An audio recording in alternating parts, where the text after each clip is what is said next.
Hello, everybody, and welcome to Spartan Stadium. It's college football action, and I'm Jack Healey on board with Jim Shortle. Jordan Royer is our producer here at Spartan Stadium. Mike Valentine and Chris McCormick at PEGTV, Channel 20 on the Rutland Comcast system. As today, the Castleton Spartans host the Becker Hawks in this Eastern Collegiate Football Conference matchup. And today, the Wounded Warrior Project being honored as well at Spartan Stadium. Both teams have struggled. They're 1-7 overall, 0-5 in the ECFC, and both teams won their season openers as Becker defeated Fitchburg State, Castleton defeated Plymouth State, but both teams have had their problems since. A week ago, last time out for Becker, the Hawks had undefeated Gallaudet on the ropes, but were victimized by a touchdown with no time remaining to lose 40-34. Tied at 34, Becker lined up for the game-winning field goal with 2 seconds to go. The kick was blocked and then returned for the winning touchdown. And people that watch ESPN might remember that was the number 2 play of the day on ESPN last Saturday. The Hawks held a 21-7 lead at the half, but gave up 21 points in the third quarter. Again, Gallaudet remained unbeaten by winning in the final second. The Spartan offense last time out continued to struggle as the team fell to Anna Maria 42-14. Castleton trailed 21-0 at halftime and traded touchdowns with the Amcats in the third quarter to make it 35-14 before allowing one more score in the final 15 minutes. The Spartans finished the day with 281 total yards, but gave up 506, including 277 yards on the ground. Kyle Kianpour led the passing attack, 87 yards, and added a rushing touchdown. Doug Sappho rushed for 80 yards in the score, and Tyler Coombs caught a team-high 5 passes for 40 yards. Castleton and Becker have met 4 times in the past. Castleton owns a 4-0 record against Becker, including a 2-0 mark here at Spartan Stadium. Last year, the Spartans jumped out to a 17-0 lead at halftime and extended the lead to 45-0 in the fourth quarter before giving up 2 touchdowns in the final 10 minutes. The Spartans totaled 592 yards in the game, including 436 through the air, while allowing the Hawks 287. 7 different players caught passes in the game from Shane Brzezowski, who threw for 417 yards, 4 touchdowns. Meanwhile, the defense held Robert Becker, who's the starting quarterback today for Becker, 5 for 19, and they picked him off 4 times. Matthew Ramasco rushed 73 yards and also had a score for Becker. He will be in the starting lineup as well. We'll be giving you the starting lineup here in just a couple of minutes. Jim Shortle on board, the quarterback of the 1976 Division I state champion Mount St. Joseph Academy Mounties here in the state of Vermont. And today happens to be championship day in high school football, about 20 miles away at Rutland High, by the way. But, Jim, it's 2 teams that have certainly struggled this year, both at 1-7. Well, the thing too, Jack, is the fact that they're both. You said they're both 1-7, and I just look at it as this could be a great game. I don't think either coach is going to try to do anything fancy. Here's an opportunity to really get back to fundamentally sound football, and so I think that's what we're going to see this afternoon. The wind's blowing. That doesn't necessarily mean they're not going to pass, but I think they're going to be probably. You probably won't see the football going down the field right off the bat. I think they really want to establish the ground game and then stretch the defense a little bit and throw it down the field a little bit. But in this conference, we do see a lot of scoring very quickly, and this year has been a little different. But I really think that I think we're in for a great afternoon of football. Mike and Ben are cameramen, and the camera angle across from where we are, as you see the Castleton band. Both teams will be making their way back on the field momentarily here at Spartan Stadium. You mentioned there is a wind blowing right to left as you look out, and the temperature probably in the upper 40s, low 50s, a brisk November day and overcast, but all in all, not a bad day for football. Let's take a look at the starting lineups. First of all, defensively for Becker, coached by Mark Lichten. Becker going at the defensive end spots. Number 10, Michael Calafiore, a 6'2", 220-pound sophomore. Also at defensive end, number 55, Antonio Young, a 6-foot, 260-pound junior. Along the line, it's number 96, Alexander Stewart, a 5'10", 295-pound freshman. Also at defensive tackle, number 72, Derek McMichael, a 6'3", 275-pound junior. At the linebackers, number 13, Devin Roberts, a 6'1", 210-pound junior. Also a linebacker, number 34, Melvin Booker, a 6'1", 210-pound junior. Also Christopher McCarthy, number 44, a 6'3", 215-pound junior. And those are the linebacking core. At corner, number 2, Andre Holder, a 5'7", 150-pound junior. Also at corner, number 17, William Ramirez, a 5'8", 175-pound senior. And at safety, number 9, Shaheem Wilson, a freshman. And at number 22, Davin Collins, a 5'10", 180-pound freshman. That's the Becker defensive unit. For Becker offensively, at center, number 50, Timothy Farina, 5'11", 270-pound sophomore. At the tackles, number 53, Dana Grolo, a 6'2", 245-pound sophomore. And number 74, Chris Schwartz, a 6', 285-pound junior. At the guards, number 71, James Hollis, 5'11", 315-pound junior. And Nico Bedell, a 5'10", 285-pound freshman. And at the skill positions, at quarterback, number 8, Robert Baker, is 6'1", 190-pound senior. He's the quarterback. The fullback is number 32, Richard Young, 6', 230-pound junior. At running back, we mentioned number 20, Matthew Ramasco, a 5'6", 165-pound sophomore. The wide receivers are Thomas DeCanio, number 12, 5'9", 170-pound junior. Also number 1, Nicholas Sherman, a 6'1", 170-pound sophomore. And the tight end is number 87, Nick Soletnik, a 6'3", 210-pound junior. For Castleton defensively, at defensive end, number 51, Jay Morgan, 6', 228-pound sophomore. Also at end, number 46, Ethan McCurra, a 6'4", 262-pound senior. At the tackles, number 91, Brett Denning, a 6'1", 260-pound sophomore. And Jeremy Stevens, number 98, 6', 220-pound sophomore. At the linebackers, number 53, Todd Carr, 5'10", 212-pound junior. Number 58, Nick Romeo, a 5'10", 190-pound freshman, also a linebacker. Also a linebacker, number 1, Mick Wong, a 5'6", 180-pound senior. And also a linebacker, number 51, or I should say number 59, Leo Audi, a 5'8", 208-pound sophomore. At the corners, number 9, Andrew Purcell, a 5'10", 190-pound senior.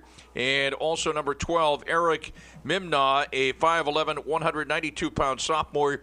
And at free safety, Tucker Stone, number 41, a 5'9", 167-pound sophomore.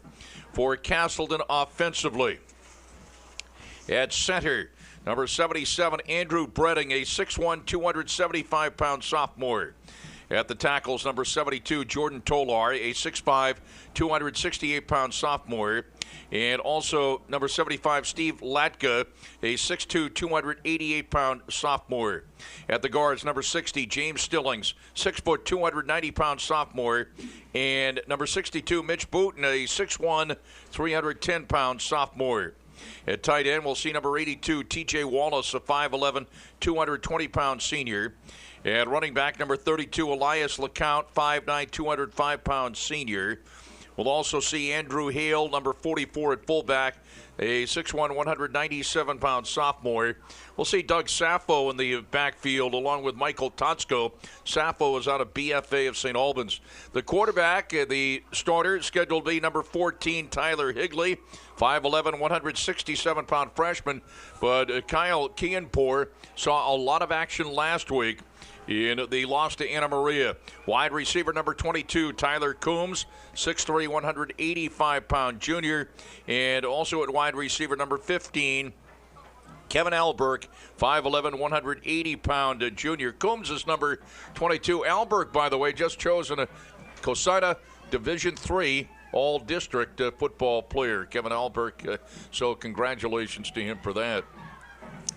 So the Castleton Spartans in the green and white uniforms with the gray pants will be making their way onto the field, and the Becker Hawks right behind the Spartans, and will be set to go. A scheduled noontime kickoff, and we might add that we have the Norwich-Castleton game for the Maple Sap Bucket coming up a week from today with a kickoff at 1 o'clock, a game that we'll have for you as well right here.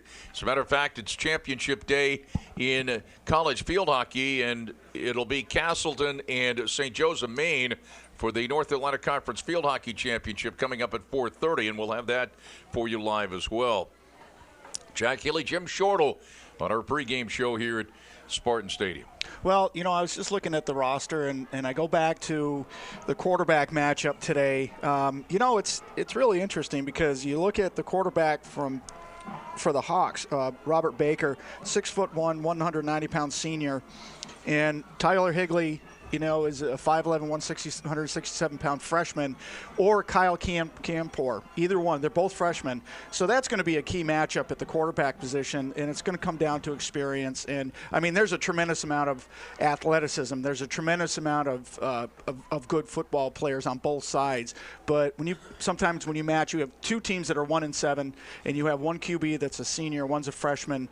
Sometime that could be in the balance. It could go to the balance of the in the favor of the senior. But that's why we play 4 quarters.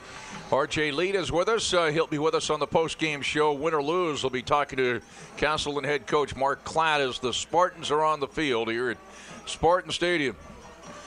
You know, I talk to Mark Klatt every week, and Mark's still upbeat. I also talked to Bo McDougall, the defensive coordinator, Jason Shalene, the offensive coordinator, and obviously there have been games that are mirror images of one another where the defense might get off to a pretty good start, but kind of gets worn down a little bit. And, of course, because of the situation, Castleton's offense not quite as high-powered as it has been. I think people know that, and they might not have the football as long as they used to have, even though they had a lot of quick strike scores over the career of Shane Brzezowski. But that is something that has to concern the Castleton coaching staff somewhat. The amount of points, the offensive side is understandable because the young freshman quarterbacks and, of course, the situation losing some certainly standout players. But on the defensive side, I think they look to be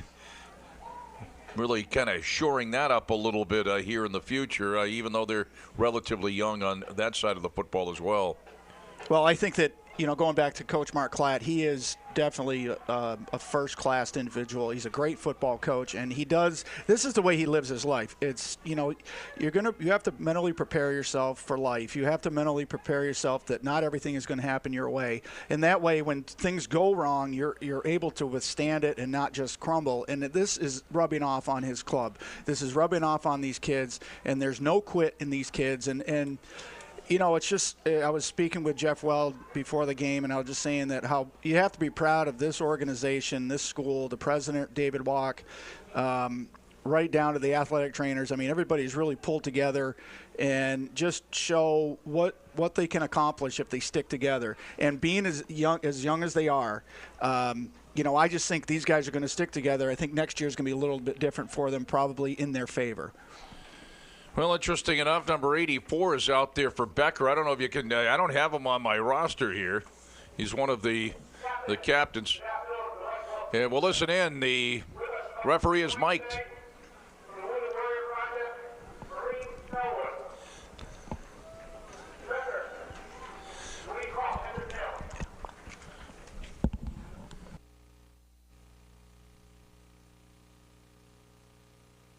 There for one of the captains for Becker is Robert Baker, Mick Wong, Andrew Purcell, Kevin Alberk, and Todd Carr.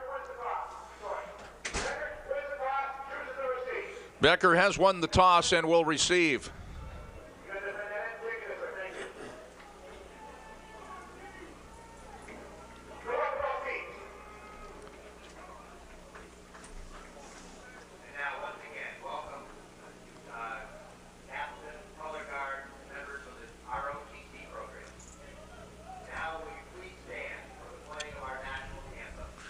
So Becker will be receiving here at the start of the game, but before the opening kickoff, ladies and gentlemen, our national anthem.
All right, the playing of our national anthem, the Castleton Band. I beg your pardon, one of the captains, number 34, Melvin Booker, and Robert Baker, the other captain, number 8, for Becker. And again, Becker winning the toss and will receive here at the beginning of the game. We'll see. Becker, a heartbreaking loss. Now, we talked about two teams that are 1-7, so you would think that they're evenly matched, but Gallaudet unbeaten, and Becker was, remember, going in for what would have been the winning field goal, and then the attempt was blocked, and Gallaudet scored, and Gallaudet is still undefeated, and Becker is 1-7. Well, you know, we did see Gallaudet here a few weeks ago, and there's no question that they are very well coached. They're a very powerful football team, and you know, sometimes that does happen, and you know, as far as a team that's undefeated, just sometimes it just lady luck is on their side, and they certainly showed that. And it was quite an eye-opener watching that on ESPN. I was just casually watching the plays of the week, and all of a sudden I see two teams that are in our conference right on ESPN, so that was a thrill.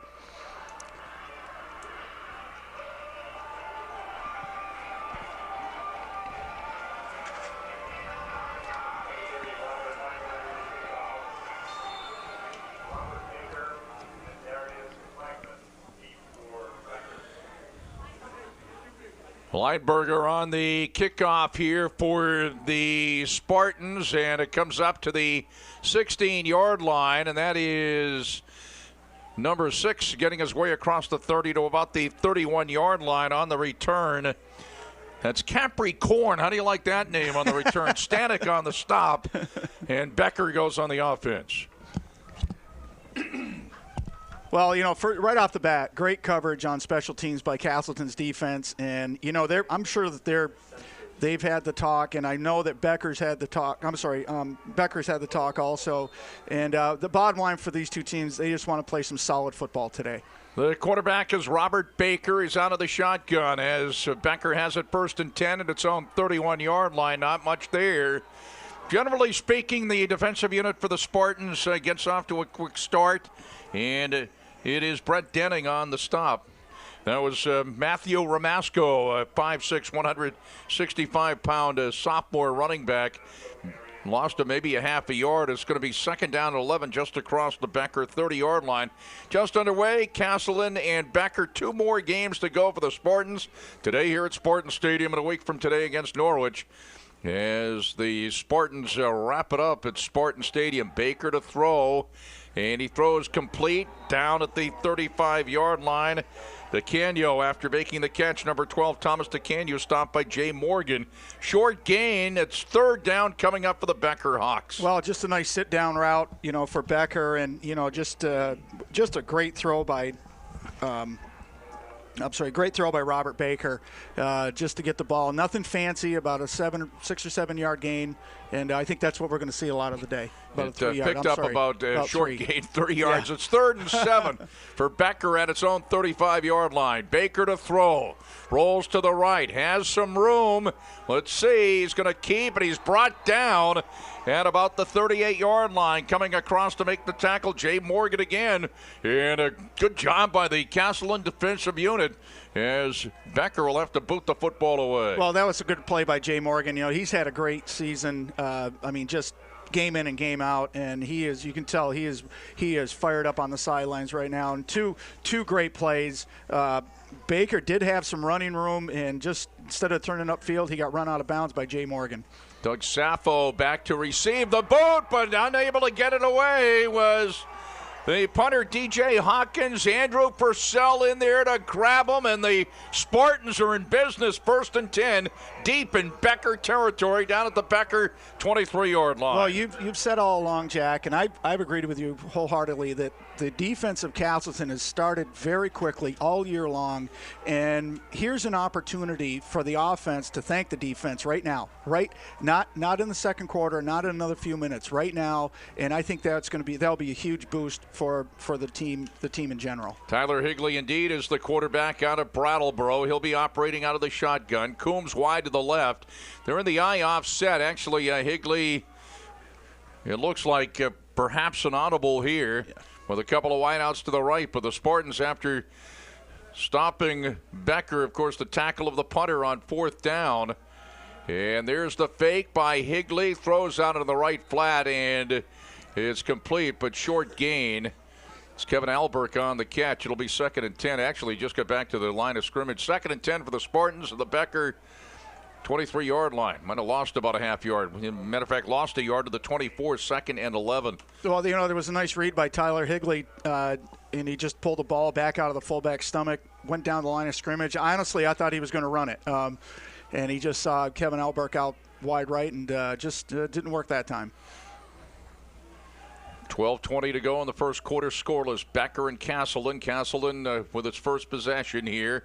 Here's the throw out to the left flat to Hawkins, and Hawkins is tripped up after picking up maybe a yard down to the 23-yard line.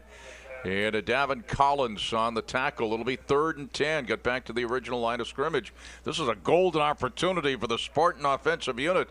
They like to capitalize on a great job by the defensive unit to start the ball game. Well, everybody dressed in green right now wants a touchdown and at least come away with a score, because obviously they can't. We'll just see what happens here. This is a big play for the offense. Elias LeCount in the backfield. Healey to throw. Looking. Throws down the left sideline. It is complete to LeCount. Bounced out of bounds at the Becker 10-yard line. Picked up 13 and a Castleton 1st down. Matthew Mack there to bounce him out far sideline. Perfectly thrown. LeCount was wide open coming down the left sideline. And what a great read by Tyler Healey. He looked his receiver off, which I think has been a problem all year long. He was looking down the center of the field and maybe to the right a little bit, and LeCount just coming out of the backfield right down the sideline. What a great throw, a great catch. Good job for Castleton. It is 1st and goal for the Spartans at the 10. Here's the pitch to LeCount. Turns the corner down at the Becker 7-yard line. It'll be 2nd and goal, picked up about 3. Jordan Royer, our producer. Good shot by our cameraman there. The close-up view as we take another look at the pass to LeCount down the left sideline. Well, that was such a great pass because Elias LeCount didn't have much room between the time he got the football and got hit by the defender. So Tyler Healey had to place it perfectly, and it was just a well-thrown ball. Tyler Healey, play action, throws, and incomplete. Alberk couldn't quite hold on, virtually at the goal line.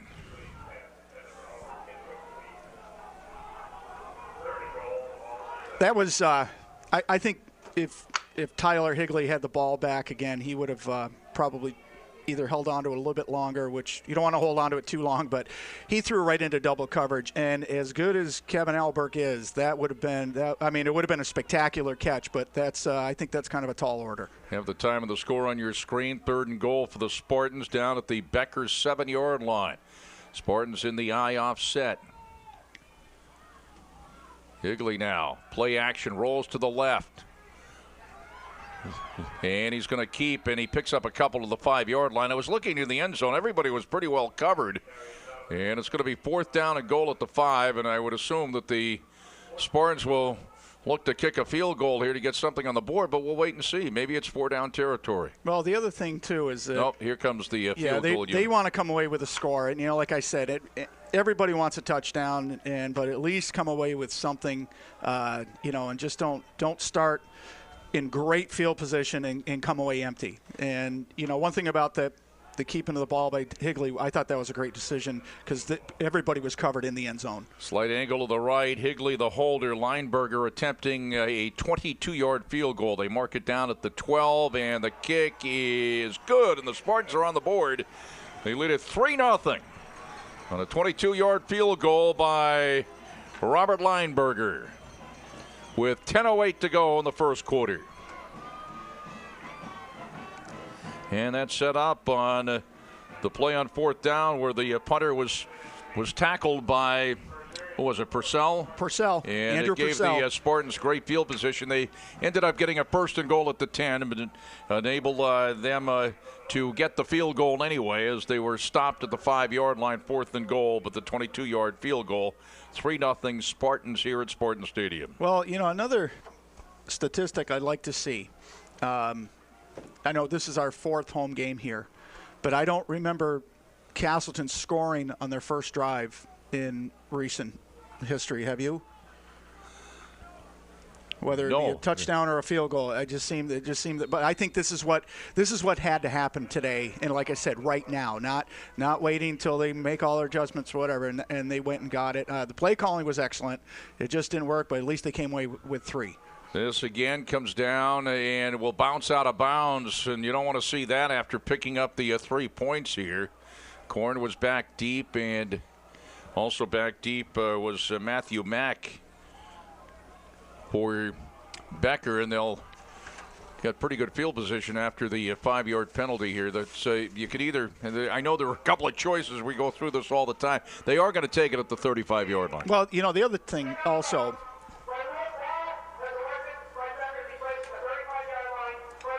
they could have had Castleton kick again from 5 yards back. They decided to take it at the 35-yard line. So Becker going right to left here in the first half. Castleton left to right. The Spartans lead at 3-0 in the early going. 10:08 to go in the first quarter. Becker 1st and 10 at its own 35-yard line. Baker, and nothing there. The defensive unit fired up. Ramasco wrapped up in the backfield. Lost 3 back to the 32. It'll be 2nd and 7. That was Jeremy Stevens to get in there for the Spartans defensively. Well, the other thing about the Becker offense, they have start off in pretty good field position, and you don't want to give you don't want to give the senior quarterback too many opportunities here in the early going. Baker on 2nd and 13, looking to throw, being chased. Still looking, and he is going to throw this away. Closest man to it was up at the 45-yard line, number 21 for Becker. That was Sean Llewellyn.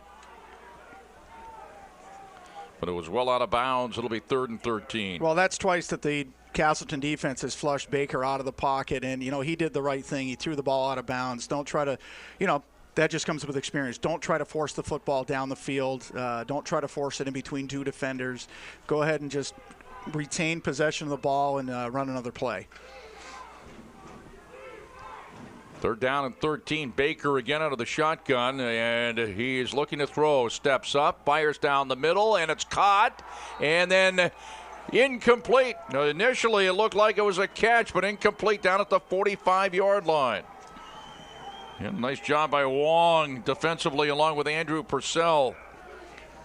And you talk about great timing on the defense. It doesn't get any better than that. Maybe we can. Okay, here we go. It looks like Jordan's it was all over it. It was caught and then dropped. But you look right. Let the ball be caught and bang right there. Yeah. And the thing is, there's one thing: you catch it and then you have to secure it, and that's when the impact was put on the receiver. Great defense.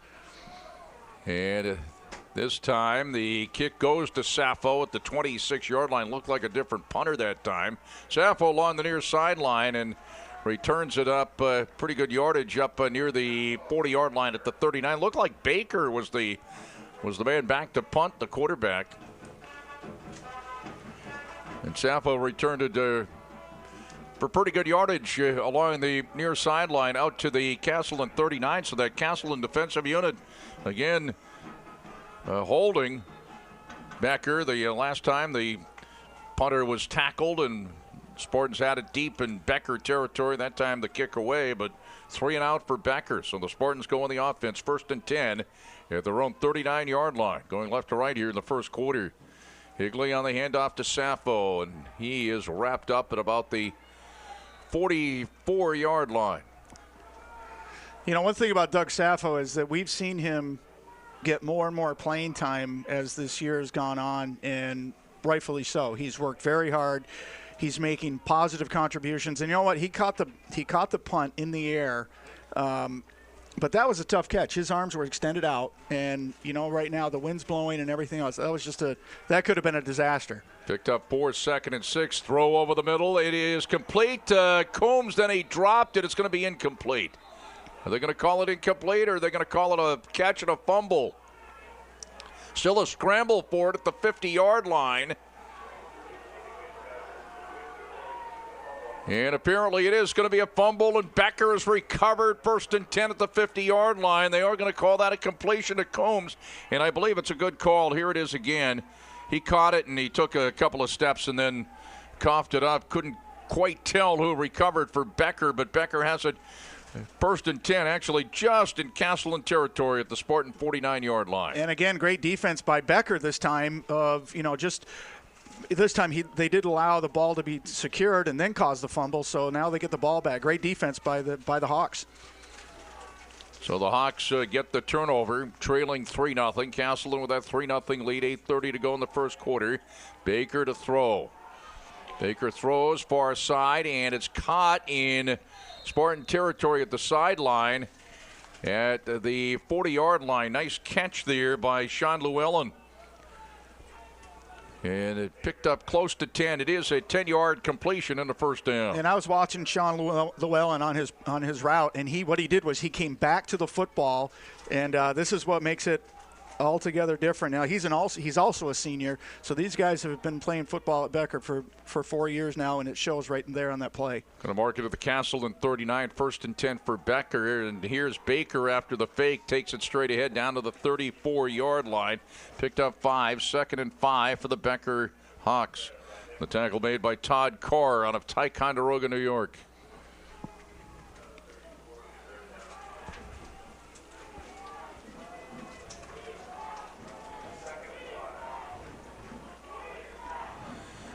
TJ Dawkins, looks like Llewellyn as well, wide to the left, and it's Ramasco. It's 2nd down and 5 for the Hawks.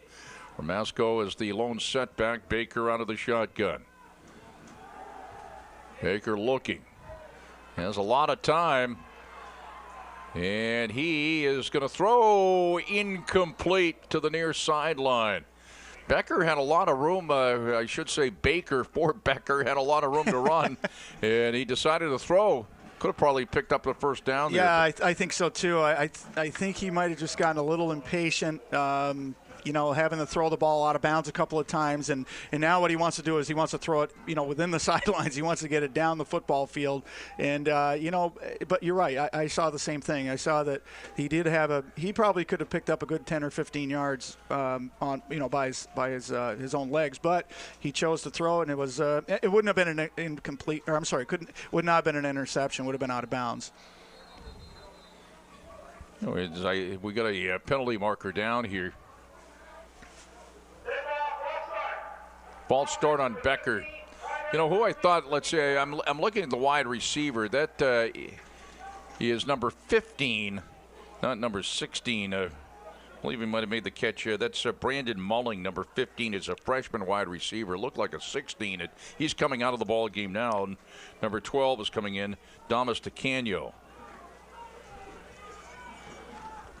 So it's 3rd down and 10 after the 5-yard penalty. And, you know, it just It just looks as Becker has a little bit of confusion down on the field, and there you go. They have to call a timeout. First timeout for Becker.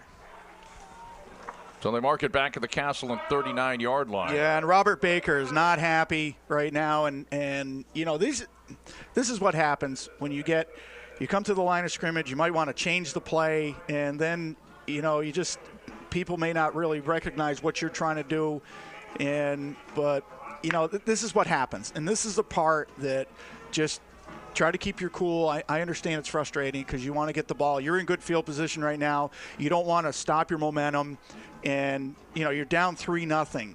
You want to get a score. He wants to get one right now. Third down and 10 for Becker. The Spartans lead at 3-0 with 7:20 to go in the first quarter. A 22-yard field goal for the Spartans' Robert Lineberger. Jack Healey, Jim Shortle, Jordan Royer, our producer here at Spartan Stadium. Mike Valentine, Chris McCormick at Channel 20 PEGTV, Channel 20 on the Rutland Comcast system. Ramasco is the lone setback, and out of the shotgun again, it is Baker. T.J. Hawkins is wide to the right, couple of wideouts to the left, 3rd and 10. Baker throws over the middle, complete to Dawkins, and he has space at the 30. Still on his feet, 25, and Wong's got him down at the 24-yard line, but it does pick up a first down. A 15-yard pickup and a first down. And if we can see the play again, it was a bubble screen to the far sideline, and what a block by Matt Ramasco this is what really made this play work.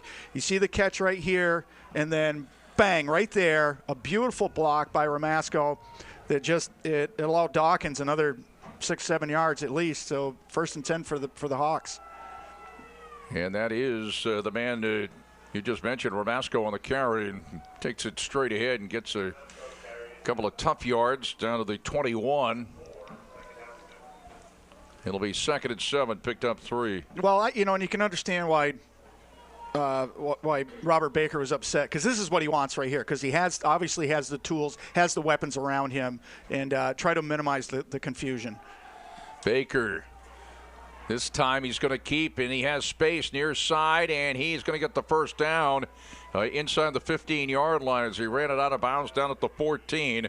Picked up 7. That's a first down for Becker as Becker looks to turn the fumble recovery right around the 50-yard line into a score here, with Castleton leading 3-0 here in the first quarter with 6:12 to go in the quarter. And Robert Baker had a receiver open on the far sideline, but I think he read the defender coming up behind him. Instead of throwing it and risking an interception or a fumble, he took it out. He just kept it himself and got some positive yards. 1st and 10 for Becker.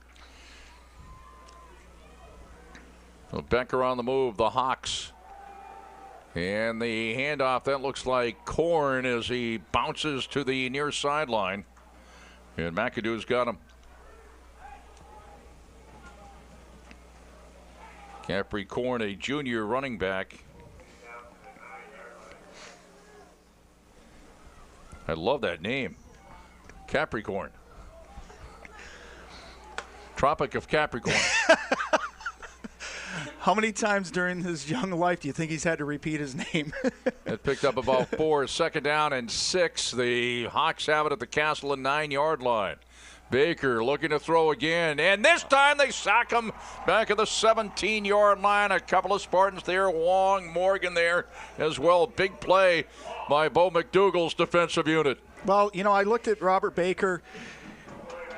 He's a good quarterback. Obviously, he's very well coached. He's a great athlete. And one thing he did on that particular play is when he got set, I think, too quickly, and his feet stopped. Once your feet stop, you're going to be in trouble, especially with the way the defensive front from Castleton is playing so far in the first quarter here. And lost about 7. It's 3rd and 13 for Becker. Castleton's 16-yard line.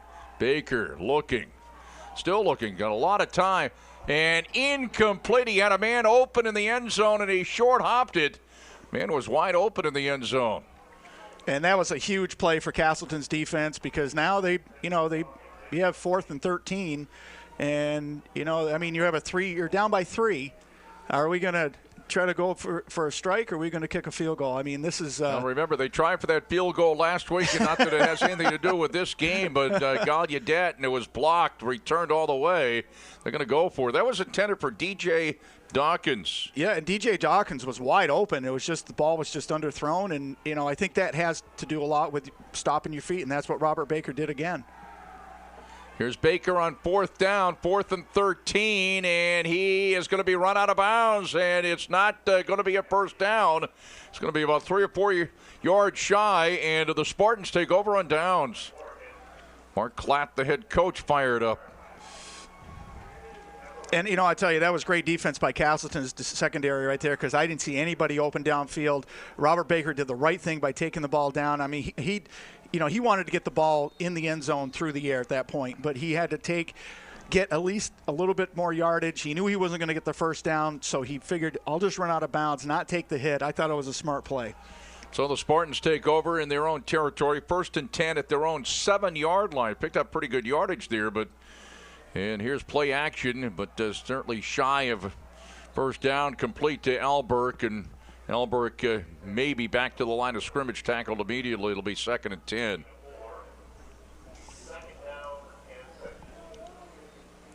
And there's a lot of trust in that play for Castleton, because that's a pretty dangerous pass. You're very deep in your own territory, and basically if anybody jumped that route, it would have been an easy pick 6 for Becker. 2nd and 10. Spartans have it at their own 7-yard line. Healey back into the end zone. Being chased, and he throws incomplete. Alberg was the closest man to it, up around the 18-yard line. But well incomplete and well out of bounds. It'll be 3rd and 10. Well, great defensive coverage by the secondary of the Becker Hawks. There was nobody open, and Healey had plenty of time. Great up front blocking by the Castleton Spartans, and they gave him plenty of time to throw. But again, if you're back on your own about 7-yard line, you start throwing the football. If anything, get it out of bounds, and like I said, retain possession of the ball.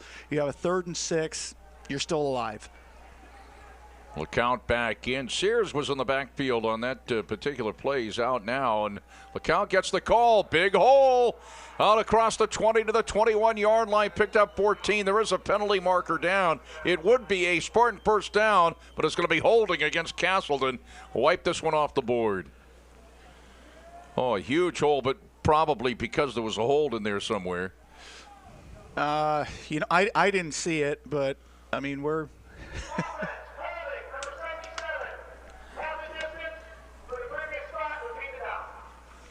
Well, how many holes do you actually see, Jim?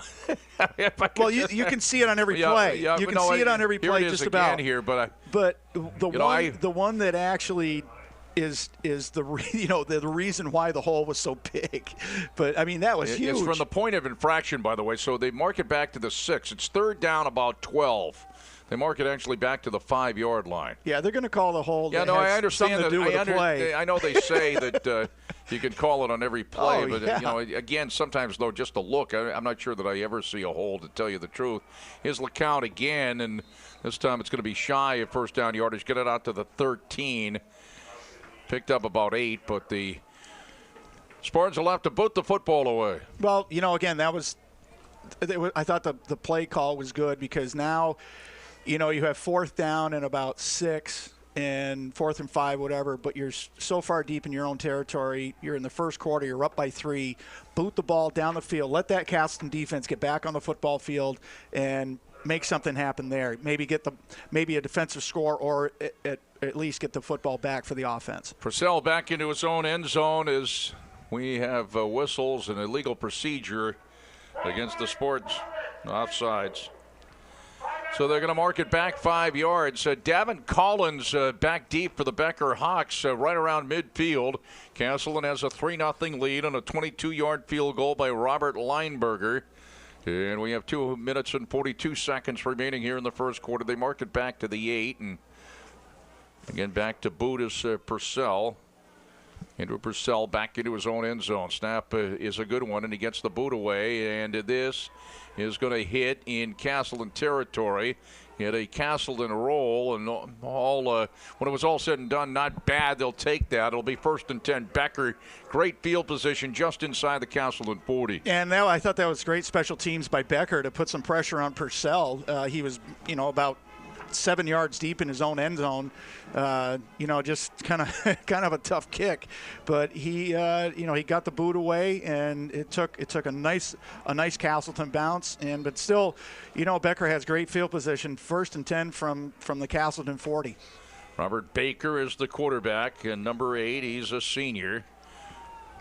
Matthew Romasco is the lone setback behind Baker, who's out of the shotgun. Couple of wideouts to the left. And Romasco gets the call straight ahead, knocked down at the 36-yard line, picked up 4, 2nd and 6. Ethan McCurra on the stop. McCurra from nearby Granville, New York. Granville, New York is his hometown. His dad, one of the coaches here at Castleton.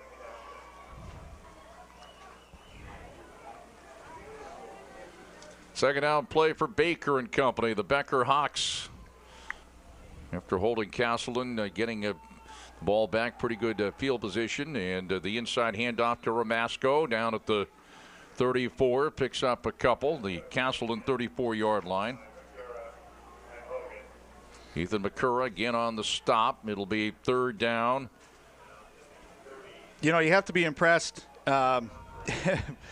with Romasco. He's 5'6", and he's not a big guy. And he's 5'6", 165 pounds, but he runs like he weighs 210.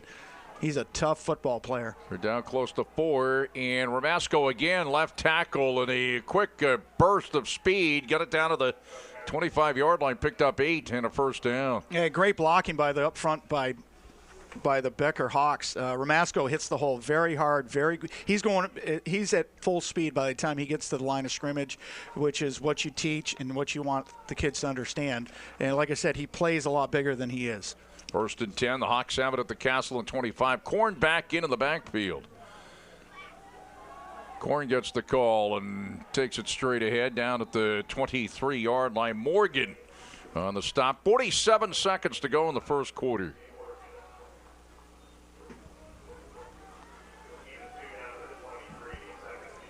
Mark it down at the 23. Picked up close to 2, 2nd and 8 for the Becker Hawks. And as far as the Castleton defense, if the front line gets blocked, at least they want the linebackers to be up just close to the line of scrimmage. You don't want to be 4 or 5 yards back, because what you're doing is just allowing that yardage to be gained every single time they run the football, which is a luxury for any offense.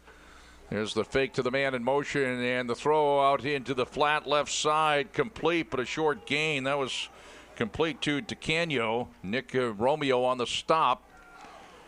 That should be the final play of the quarter, and we have played one here at Spartan Stadium. And after 1 quarter of play, Castleton has a 3-0 lead over Becker, a 22-yard field goal by Robert Lineberger. And that's the only scoring of the game to this point. So Becker will be going left to right here in the second quarter. Castleton right to left. Castleton, the wind has calmed down considerably, but Castleton will have the wind at its back here in the second quarter. And I'll try my best to get down to that flagpole and untangle the American flag with the great flag of the state of Vermont. Let's see what I can do. Yeah, that's your job during the post-game show. Just climb right up there. The flag kind of got tangled up with the pole that holds the Vermont flag. It'll be 3rd down coming up for Becker here, first play of the second quarter. We'll have first quarter statistics coming up here. Becker did call a timeout in the first quarter, has 2 left. The Spartans have 3 left. You're going to mark it down at the Castleton 23-yard line. It'll be 3rd down, about 7 for the 3rd down, and actually close to 8. And, again, this is a huge play for the defense of Castleton. Like I said, neither coaching staff is going to get fancy today. They want to just play fundamentally sound football. And right here, this is a huge play. 3rd and 8. You have Becker back on their own 28-yard line, and this would be a great opportunity to for them to, if they can stop them here. Like I said, I'm sorry. You have a 3rd and 8, but they're in great field position. But I'm just saying that this is a huge play for Castleton's defense. Baker is the quarterback out of the shotgun. 3rd down and 8 for Becker, the Castleton 23. First play of the second quarter. Baker looking to throw. He's got time, and he's got some room as he keeps. Penalty marker down, probably holding there. Didn't see it, but probably holding. Down at the 16-yard line, picked up 7. When do you see holding? Don't have time to see it, quite No, frankly. that's right. One thing that I've noticed about this. It is holding, and it's on number 74 on the offense. Well, I tell you, the way by the way, Chris Schwartz, we'll just mention his name. I'm sure he appreciates that. All right, 10 yards from the point of infraction. Back to the 33, and it'll be 3rd down, about 18. Well, here's the thing. Castleton's defense has been playing great so far today. I mean, it's only the beginning of the second quarter. But, every once in a while you need a break, too. And this is a break that they are going to love, and they'll just the intensity that they have. You can see it in their eyes right now. They want to capitalize on this one right now. 4 wideouts to the right. Dawkins the only wideout to the left. Baker on 3rd and long. Baker fires complete to Dawkins, and he has it at his hip. Did he hang on? And it's picked off. The football was on his hip, and it was picked up by a Spartan player, but they're going to call it down, and a completion down to the 12-yard line. And, that great concentration. 21-yard pickup, and Yeah. it's a first down. He had it right on his hip, but we can take another look at that when we have an opportunity. 1st and 10 for Becker at the Castleton 12. The completion to Dawkins. Nice job. He had it on his hip, and somehow he held on. Thought for a moment a Castleton player was able to take it out of his possession, but that's not the case. And the handoff straight ahead. Down to about the 5-yard line. Here it is right here, Jack. You see him cutting across the football field. Right there, we could see it from our vantage point. And I just think he was just down, his knee hit the ground before the ball came out. But definitely a good call by the officials. Handoff again straight ahead for the second time. The previous play picked up about 8. This gets down to about the 2-yard line. That is number 31. Romario Vincent on the carry for Becker, and it's 3rd down and less than a yard.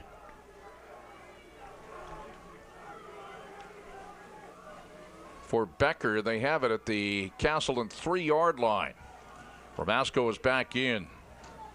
He's number 20 beside Baker. Ramasco gets the call straight ahead, and he bangs in for the touchdown. From 3 yards out, Becker scoring, and Becker takes a 6-3 lead. Well, that just shows the confidence that they have in Ramasco. I mean, you're down. You're on your. You have 3 yards to go, and you basically give the football to, I'm going to guess, the smallest running back you have on your whole squad. And like I said, he runs like he weighs 220 pounds. He's a tough kid, and 6 points for Becker. And coming with 13:01 to go in the half, Becker is going to go for the 2 points here. Ramasco again is the lone setback. Ramasco gets the call, and he gets in for the 2 points. It's 8-3, Becker. And what a great second effort, because Matt Ramasco was stopped. He got hit momentarily, and it was a pretty good shot. I'd have to see again who the hit was made by Castleton. I thought it was Jay Morgan, but it was a beautiful shoulder pad right to the thigh, and that's how tough Ramasco is. He basically bounced off the hit and just kept his feet going and got the 2-point conversion for the Becker Hawks. So Castleton had the field goal from 22 yards out into the first quarter. The Spartans went 18 yards and 7 plays. It took 2 minutes and 51 seconds. After, of course, the 4th down, the punter was tackled in the backfield. But here, Becker is scoring on the 3-yard touchdown run by Matthew Ramasco.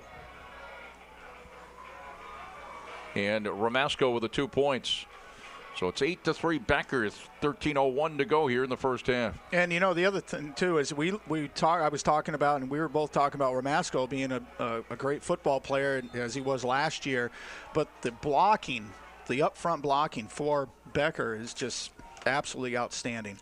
This is Dawkins, who came up with that nice catch that set up the touchdown. Alberg on the run at the 25, bounces it toward the far side, then back inside against the grain and got it out to about the 37-yard line. Might have had some room toward the sideline where he was going to go initially, and then went back against the grain and got piled up there. Melvin Booker on the tackle for Becker. So the Spartans go on the offense, 1st and 10.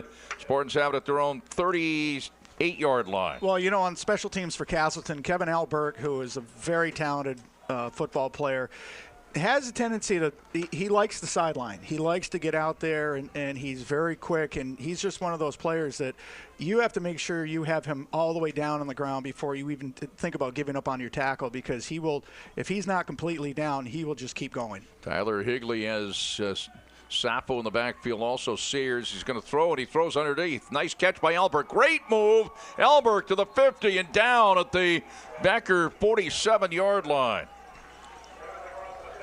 And we'll probably see this again, but Tyler Higley kept his feet churning. He moved his shoulders correctly to elude would-be tacklers and found basically his favorite receiver down the field a little bit. And when Kevin Albert gets the football, he is very exciting to watch. 15-yard pickup, Higley to Alberg, and the Spartans have it 1st and 10 at the Becker 48. Sappho, big hole, 40 down inside the 35 to the 34-yard line, picks up 14 in a first down. Doug Sappho has become the running back of choice for Castleton out of BFA of St. Albans. Well, we saw him in high school up in St. Albans, up in northern Vermont, run the football very well for a well-coached St. Albans Bob White's team. And, you know, he's just coming into his own this season at Castleton. He's getting the football more. He can tell by the way he's running the ball. He's running with a lot of confidence. He has a tremendous amount of confidence in his front line. Sappho again getting the call, penalty marker down. He's down about right around the 32 after a pickup of about 2. 8-3 Becker with 12:03 to go in the first half.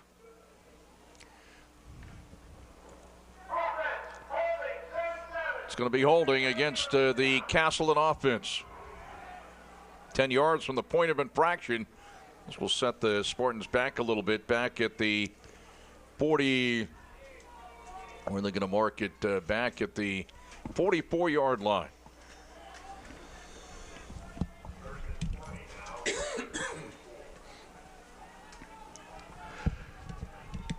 You know, here you have basically 1st and 20. You're down by 5. Things are going, besides the scoring, obviously that's what we all want to do. But there's a lot of really good things that are happening on both sides of the football for Castleton right now. So don't let this penalty disrupt anything. Here's Higley, throws over the middle, and it is complete to Coombs down at the 40. They pick up 4. It'll be 2nd down and about 16 for the Spartans. You know, one thing about Tyler Coombs is the way he catches a football, he catches it and secures it in one motion, which I think is very, I don't know if you can really teach that, but that just shows what a great athlete he is. And he also knows exactly where he is on the football field, which is huge. And I thought it was a good play call. Pels Walsh and Alberg wide to the right, couple of wideouts to the left. 2nd down for the Spartans down at the Becker 40-yard line. 2nd down, about 16. Spartans in the green and white, and we got a timeout. Castleton, and that's Castleton's first timeout. Jack Healey, Jim Shortle here at Spartan Stadium, and today marks Wounded Warrior Project Day here at Spartan Stadium. Ceremonies before the game, and we salute our veterans on this Veterans Day weekend. Yeah, you know, I mean, I was listening to the PA announcer before the game, and when he had the family down on the field, and it's just so impressive to listen to how they have served our great country, and it's just nice to see them back with their families again, with their family, what we saw before the game here, and you know, you can't thank them enough. Jim Shortle, the quarterback of the 1976 MSJ Mount St. Joseph Academy State Championship football team. And can I just say, in my opinion, the best team ever. It's amazing how many people argue with me on that. I say it's in my opinion. And it wasn't a team that was, I don't want to date you, but it wasn't yesterday. It was like 40 years ago. It was a long time ago. I mean, goodness gracious. I've seen a few over the years. Let's put it this way. It was before the three-point line was put in basketball for high school. Well, 10 years before that. 10, okay. Second down and long. Healey and company throws, and it's incomplete. Wanted Elias LeCount coming out of the backfield and over there defensively and a little bit dangerous, and that was David Collins. It'll be third down and 16. You know, and Elias LeCount did everything he could to make that play. And, you know, when you hear the footsteps, you hear the yelling of the defender coming at you, and Elias LeCount kept his concentration. The ball was just a little too far in front of him. Healey steps up, and he's going to be sacked back at the Becker 47-yard line. Lost about 7. Alexander Stewart on the sack for the Becker Hawks.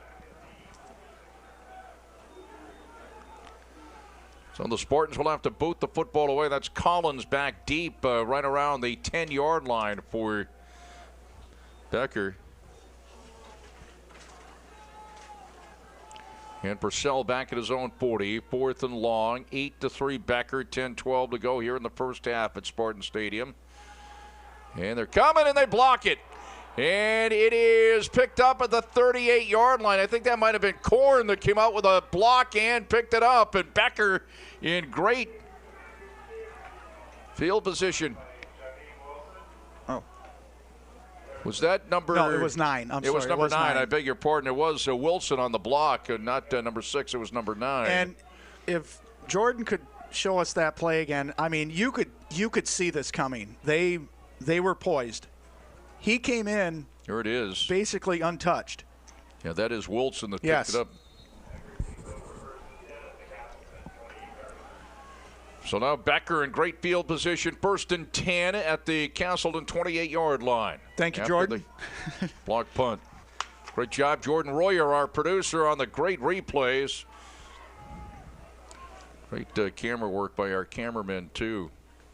It has Mike been and great. Ben. Outstanding. Baker pumps once. Baker now moves to the right, tosses, and incomplete. He had a man wide open near sideline, down around the 13-yard line. It looked like that was Llewellyn, wide open, and Baker overthrew him. It'll be 2nd and 10.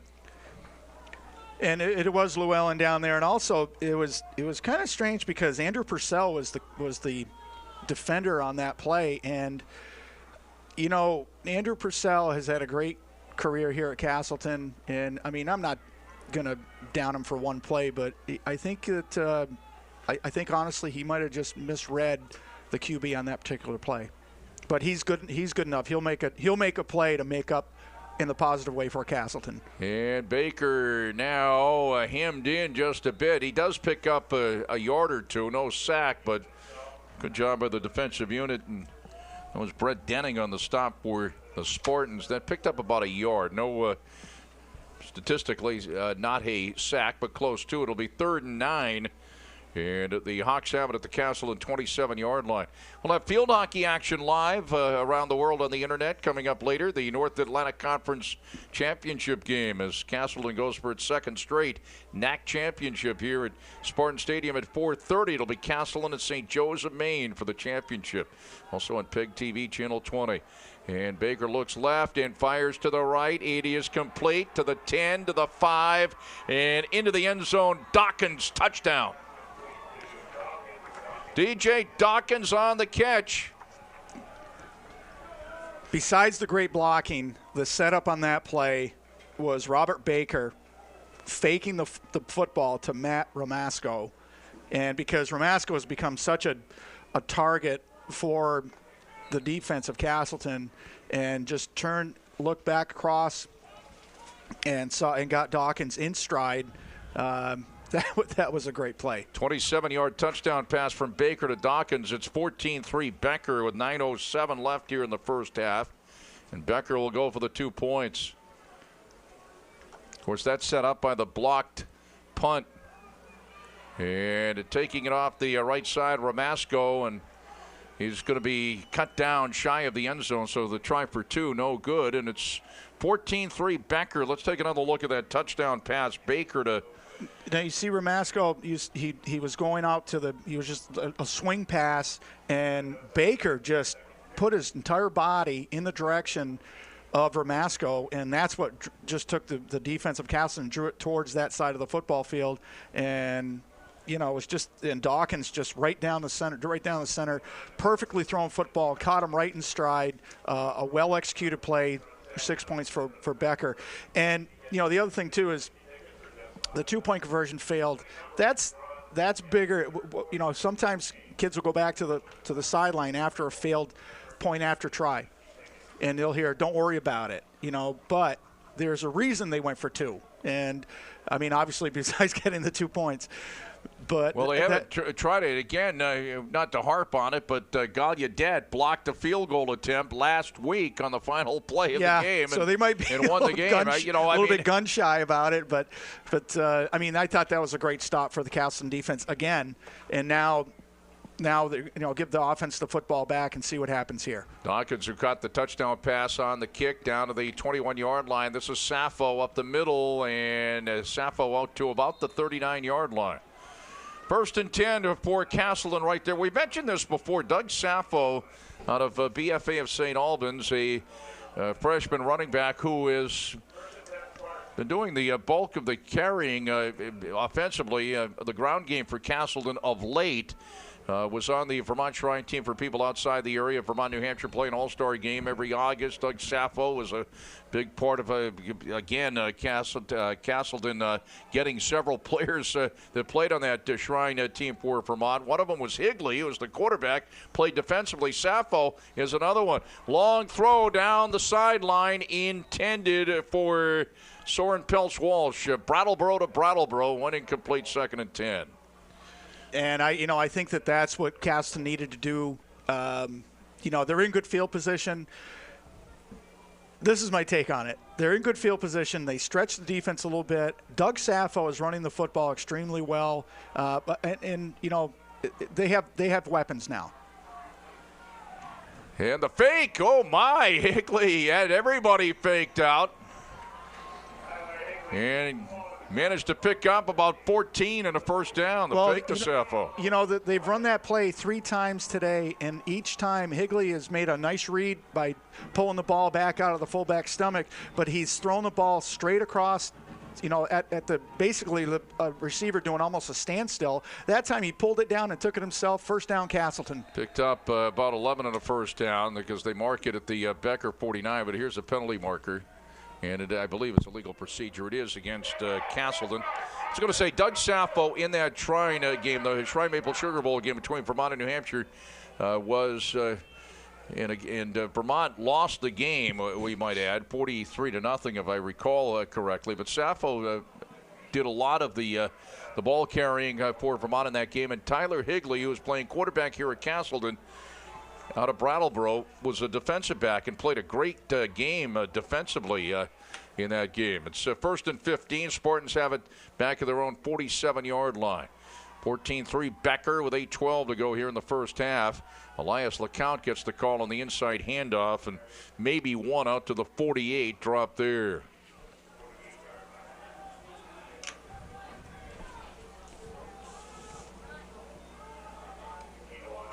And Michael Calafiore, a sophomore linebacker, on the stop. 2nd down and 14 for the Spartans, their own 48-yard line.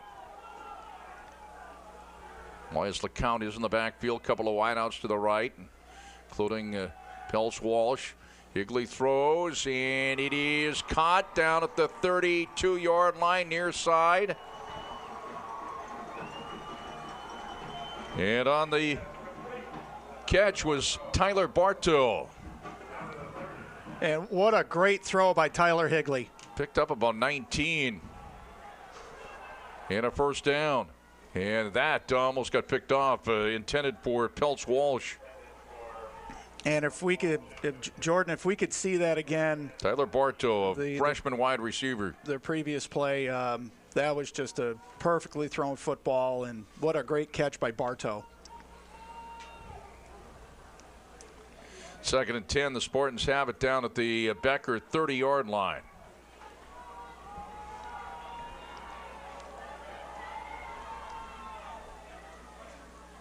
(14-3) Becker. LeCount, the inside handoff, and down at the 29, picked up a yard. It'll be 3rd and 9. 7:15 to go in the first half. Becker with a 14-3 lead. Becker, the 3-yard touchdown run for Matthew Ramasco, and he took it in for the 2 points, and also a 27-yard touchdown pass from Baker to Dawkins, and 2-point attempt to field that time. A 22-yard field goal for Lineberger for the Spartans. 3rd down play for Healey. Down the near side, and LeCount couldn't hang on. He might have danced into the end zone. It certainly would have been a 1st down. Couldn't hang on at the 15-yard line. And, you know, you really can't throw the ball any better than Tyler Healey delivered that one to Elias LeCount, and he must be just sick to his stomach right now. There it is, and yeah, he probably would have danced into the end zone. Certainly would have had it probably at least inside the 10-yard line, but it's 4th and 10. Yeah, and, you know, that's part of what we were talking about. And, you know, I tell you, Elias LeCount is not happy with himself right now. 4 down territory, and now we have a timeout. Castleton on the timeout. Castleton second. They have 1 left. Just a tough play there. There's a look at part of the crowd here. Of course, Castleton at home today, at home coming up next week. There's a men's hockey game underway today at 4 o'clock. University of New England, both the men and women winning in hockey yesterday for Castleton. And the debut for new men's coach Steve Moffitt as Castleton defeated Southern Maine. And it was the largest crowd ever at the Spartan Arena for hockey yesterday. An exciting time at Castleton with all the sports going on. We mentioned we got field hockey. Not only is the Castleton field hockey team looking for its 2nd straight state championship, the women's soccer team is going for the championship as well. It's the 2nd straight field hockey NAC championship for the field hockey team, and women's soccer team. It looked like Becker was offside, so no free play, but will be 4th down and about 5, but it marks it 5 yards closer. Oh, I beg your pardon. I thought I saw Becker offside. Of course, I was wondering why that wasn't a free play because there was no contact, but I beg your pardon. It's the other way. They mark it back to the 35. But you know what was interesting was the official on the far sideline made the call, and I saw the defensive end on the near sideline move for Becker. So did I. He didn't make any contact. That's why I was surprised the play was blown dead. Obviously it was because it's an offensive penalty, but it's 4th down and 15 at the Becker 35 as this is a pass intended for Combs, and he is, well, it went incomplete, but he is interfered with. And this would be a 15-yard penalty and an automatic 1st down. It is pass interference against Becker. Well, you know, Jack, back in it was either earlier in the 2nd quarter here or late in the 1st quarter. Honestly, they got away with one.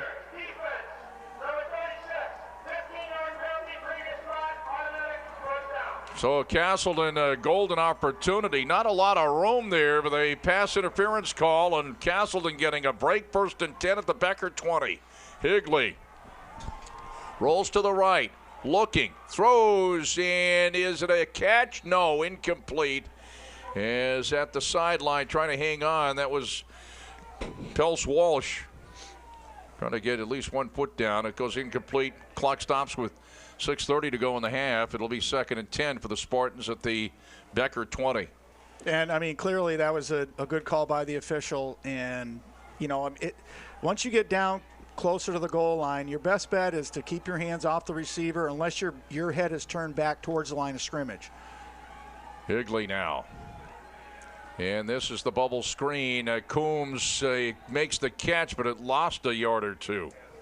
I know that you said good call, and it probably was, but I think Castle got a break on that. There wasn't a lot of room there. I mean, if he catches it, he's probably out of bounds.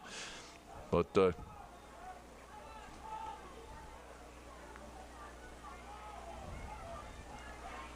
at any rate, that lost a yard. It'll be 3rd and 11 for the Spartans at the Becker 21-yard line.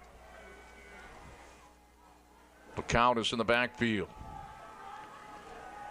Healey over the middle. Bartow stutter steps. Bartow to about the 6-yard line. It's going to be a first down. A host of Becker Hawks there to bring him down. Tyler Bartow making the catch, is second of the ball game. It will be 1st and goal for Castleton. Big play there. Yeah, and the thing too, that was another great throw by Tyler Healey. He kept his feet going. He kept his eyes down the football field, and just a great throw and a great catch by Tyler Bartow. There's the fake to LeCount, and it's incomplete. Best that he threw it there. I don't know if he did that as he was being hit. Probably if he threw that more on target, it had a good chance of being picked off. It'll be 2nd and goal for the Spartans of the Hawk 7-yard line. Yeah, I think right now Castleton has to just settle down a little bit.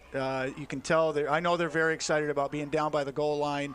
You got just under 5.5 minutes left in the first half, and you're down by 11 right now. But settle down, run your offense. You have a tremendous amount of weapons around you, and Tyler Healey knows how to use them. Healey looking. 2nd down play. Healey throws to the end zone, back into the end zone, and it's incomplete. He had Pels Walsh at the corner of the end zone. He did hold on, but he was out of bounds. It'll be 3rd and goal for the Spartans of the Becker 7.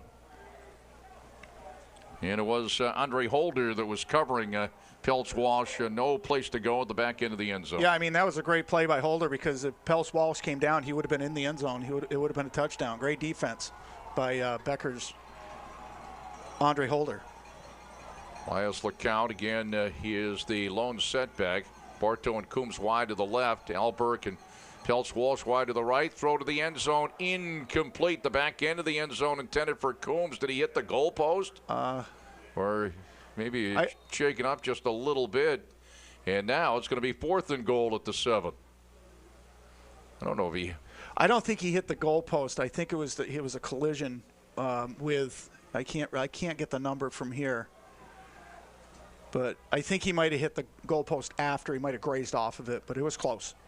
It's not. So the Spartans who picked up a first down after a pass interference call, and then another first down. They're going to go for the field goal here. They're going to look to put points on the board. 4th and goal at the 7. As in comes Robert Lineberger, who already has a 22-yard field goal to his credit.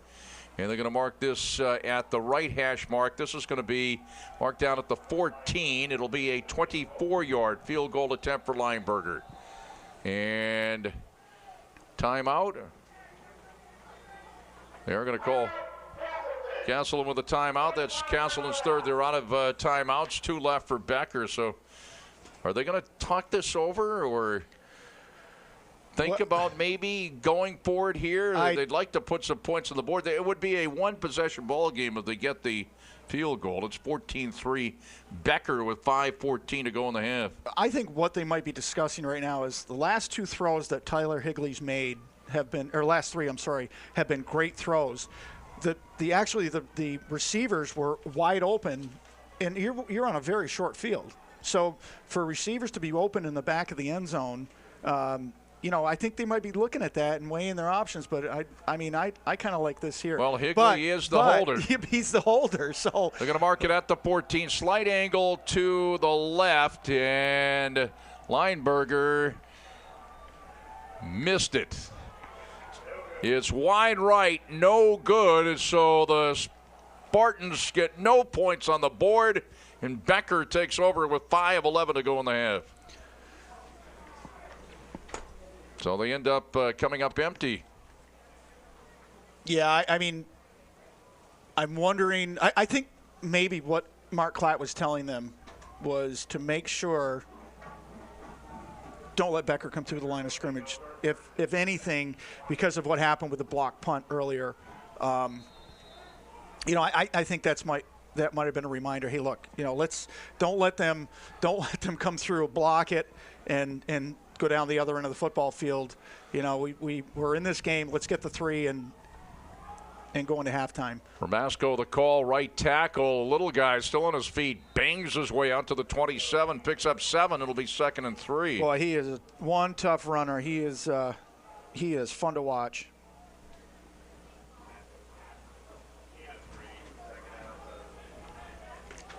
It'll be 2nd and 3. Robert Baker's got a touchdown pass to his credit, 27 yards to Dawkins for the second Becker score. Out of the shotgun, number 8, the senior. And this time the pickup up to the 34-yard line.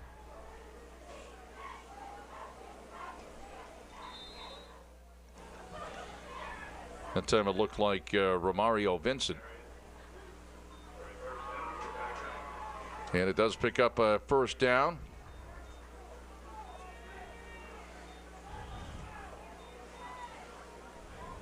Picked up about 7. Moscow back in the back field next to Baker, right behind Baker. And Baker fakes and takes it to the left, and he's hemmed in. Got it out to about the 38, though. Picked up about 4. And McAdoo and Todd Carr on the stop. Becker does have 2 timeouts remaining. Actually, Romeo on the stop. And, you know, one thing about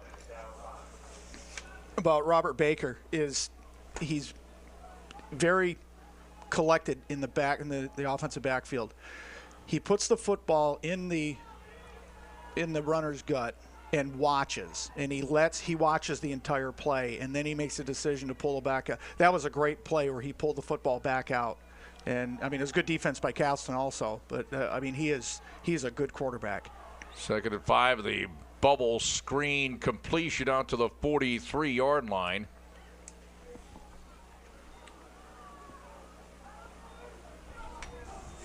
Looked like that was on the completion to number 15. Looked like that was Brandon Mulling on the catch. Picked up about 4. It's 3rd down and 1 for Becker at the Becker 43-yard line. 2:48 to go here in the half. And the handoff for a first down to Castleton territory at the 45.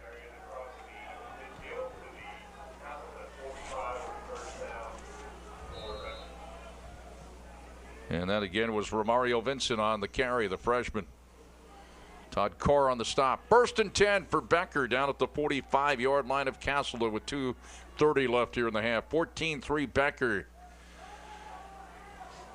And not much there. That is Korn, and he loses yardage. He was stopped by Denning. That lost yardage back to the Castleton 49-yard line, actually back to about the 50-yard line, lost about 5. 2nd and 15 for Becker. Well, you know, I just think that was a great read by Brett Denning, you know, because Capricorn is a great runner. And, again, you know, Robert Baker is just so – he's like a magician back there. I know, he can because it looks easy from up here. But believe me, it's a very, very fast game, and he's doing a great job back there. Bubble screen to Dawkins, and he is brought down at the Castleton 42. About 7 or 8 Spartans there to drop him, led by Romeo. Picked up 8. Clock still running with 1:30. No sense of urgency here for Becker with 2 timeouts left. Becker does lead 14-3. Castleton does get the second half kickoff. 3rd down, about 7 for the Hawks at the Castleton 42-yard line.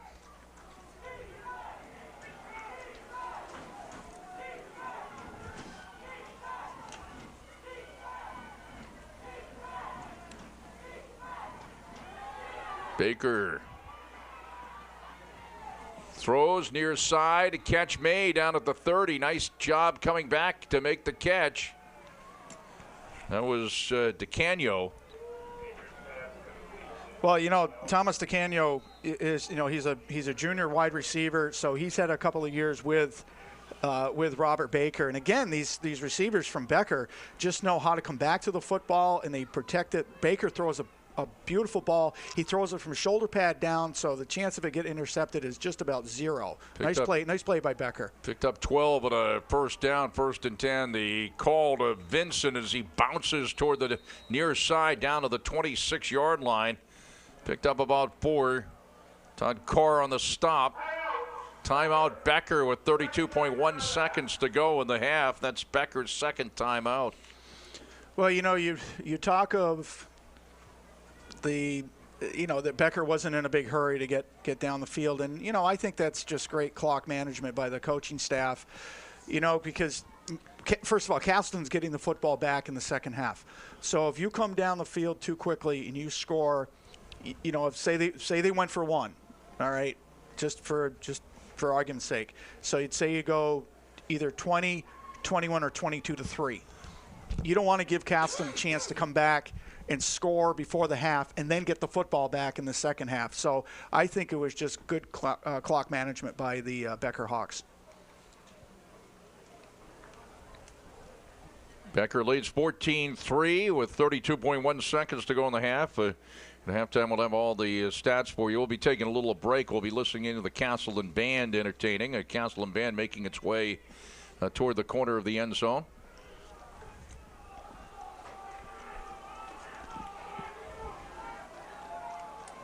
They are very entertaining. They're obviously very talented musicians and just a lot of fun to listen to. 2nd and 6 for Becker at the Castleton 26-yard line. Trips left for the Becker Hawks. Baker steps up. Shoots it down the middle. It's intercepted by Purcell at the 4-yard line. Purcell has room along the far sideline. 40, 45, 50, and pushed out of bounds by Baker down at the Becker 46-yard line. And, I go back to Andrew Purcell, what I said earlier. I think he just on his defensive coverage, I think he just got beat a couple times, but I said he's too good of a football player, and I say he's going to make a contribution for Castleton sometime, and there it is right there. He sat back, read Robert Baker's eyes, and look at this return. Returned at about 51 yards, 19.1 seconds to go in the half. Castleton has it 1st and 10 at the Becker 45-yard line. Healey out of the shotgun. Healey moves to the right, looking, throws, and it is caught by Coombs. He steps out of bounds, far side at the 40. Picked up 5. It'll be 2nd and 5. Of course, the Spartans are out of timeout. So there is a penalty marker down. Hold the phone. 13.1 seconds to go in the half. And it's holding on the Spartans.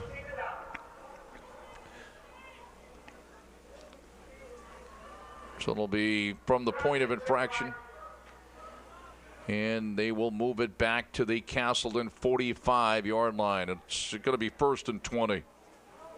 And I think what's going to happen here is that Becker is probably going to guard the outs very tightly, because that's what Castleton wants to do, is get the ball downfield and get out of bounds. Well, that could work against them too, because that could open up the center of the football field. And the handoff goes to LeCount. He's wrapped up, lost about 3. That should be the final play of the first half. And Castleton will get the second half kickoff, and Becker has a 14-3 lead here in halftime. The Spartans did jump out in front on a 22-yard field goal by Robert Lineberger, 3-0. The Spartans went 18 yards in 7 plays. It took 2 minutes and 51 seconds. But after that, a 3-yard touchdown run for Becker's Matthew Ramasco to make it 6-3 Becker. The 2-point run by Ramasco to make it 8-3 Becker. Then later on in the first half, a 27-yard touchdown pass from Robert Baker to DJ Dawkins. They try for 2, no good. That made it 14-3 Becker. And that's where we stand right now. Jack Healey, Jim Shortle, Jordan Royer is our producer. Our producers at PEGTV Channel 20 on the Rutland Comcast system. Mike Valentine, Chris McCormick. And it'll be the same gang coming up later today, 4:30, the North Atlantic Conference Field Hockey Championship. Castleton and St. Joe's of Maine will have it for you right here starting at 4:30. And on our post-game show, it will be R.J. Leet talking to Coach Mark Klatt, win or lose. That coming up during our post-game show. We'll take a little break, listen into the Castleton band here at halftime, and have the statistics right before the start of the second half, all from Spartan Stadium.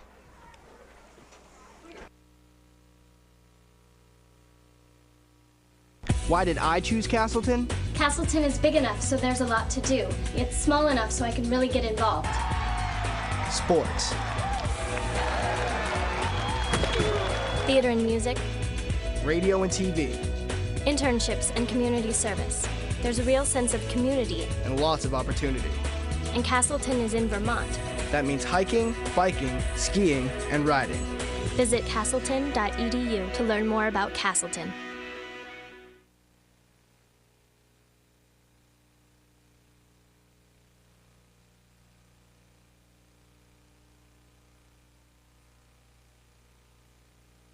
Number 1 is a pretty important number, but it's even more important when it comes to your health. That is, taking care of number 1. So turn to the number 1 group of healthcare professionals, Rutland Regional Medical Center's Vermont Orthopedic Clinic. Vermont Orthopedic Clinic is recognized across Vermont and the country for excellence in knee replacement, hip replacement, and overall orthopedic care. Vermont Orthopedic Clinic at the Rutland Regional Medical Center, where people care. Why do students choose Castleton State College? It's big enough so there's lots to do, but it's small enough so that they can get involved in their classes and in clubs. In student government, theater, music, radio, TV, internships, and college and community projects that really matter. Castleton President Dave Walk calls Castleton a small college with a big heart. From their first day on campus, students feel a part of the community. Castleton offers more than 30 majors, career preparation, and the liberal arts and sciences. In every field, students receive personal attention from excellent faculty. There's a sense of community and lots of opportunity. For more than 200 years, Castleton has been educating students while changing to meet their needs. Technology, sustainability, internships, and community engagement are all part of a Castleton education. And the Castleton Spartans compete in 20 intercollegiate sports. Last year, 19 teams went on to the postseason, and individual athletes earned 79 spots on all conference teams, 6 All-Region awards, and 1 All-American mention.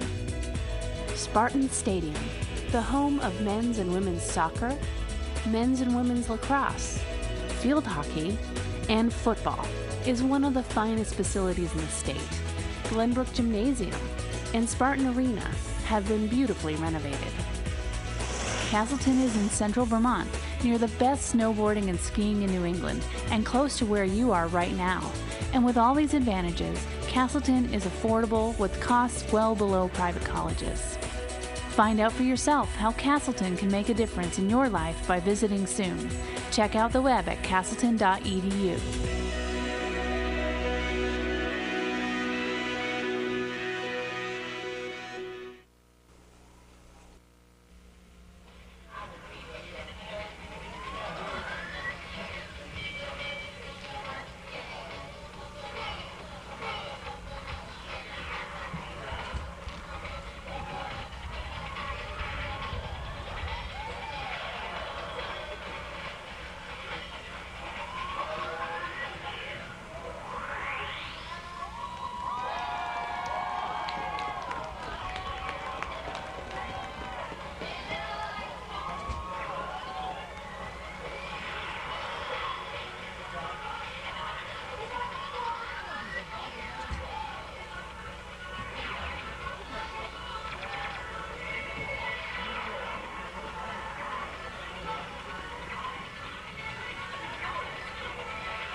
spending 27 weeks at the top of the United Kingdom album chart and 15 weeks at number 1 on the U.S. Billboard.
Jack Healey back with Jim Shortle. Jordan Royer is our producer back at Spartan Stadium as the Castleton band wraps up here at halftime with Becker out in front by a score of 14-3.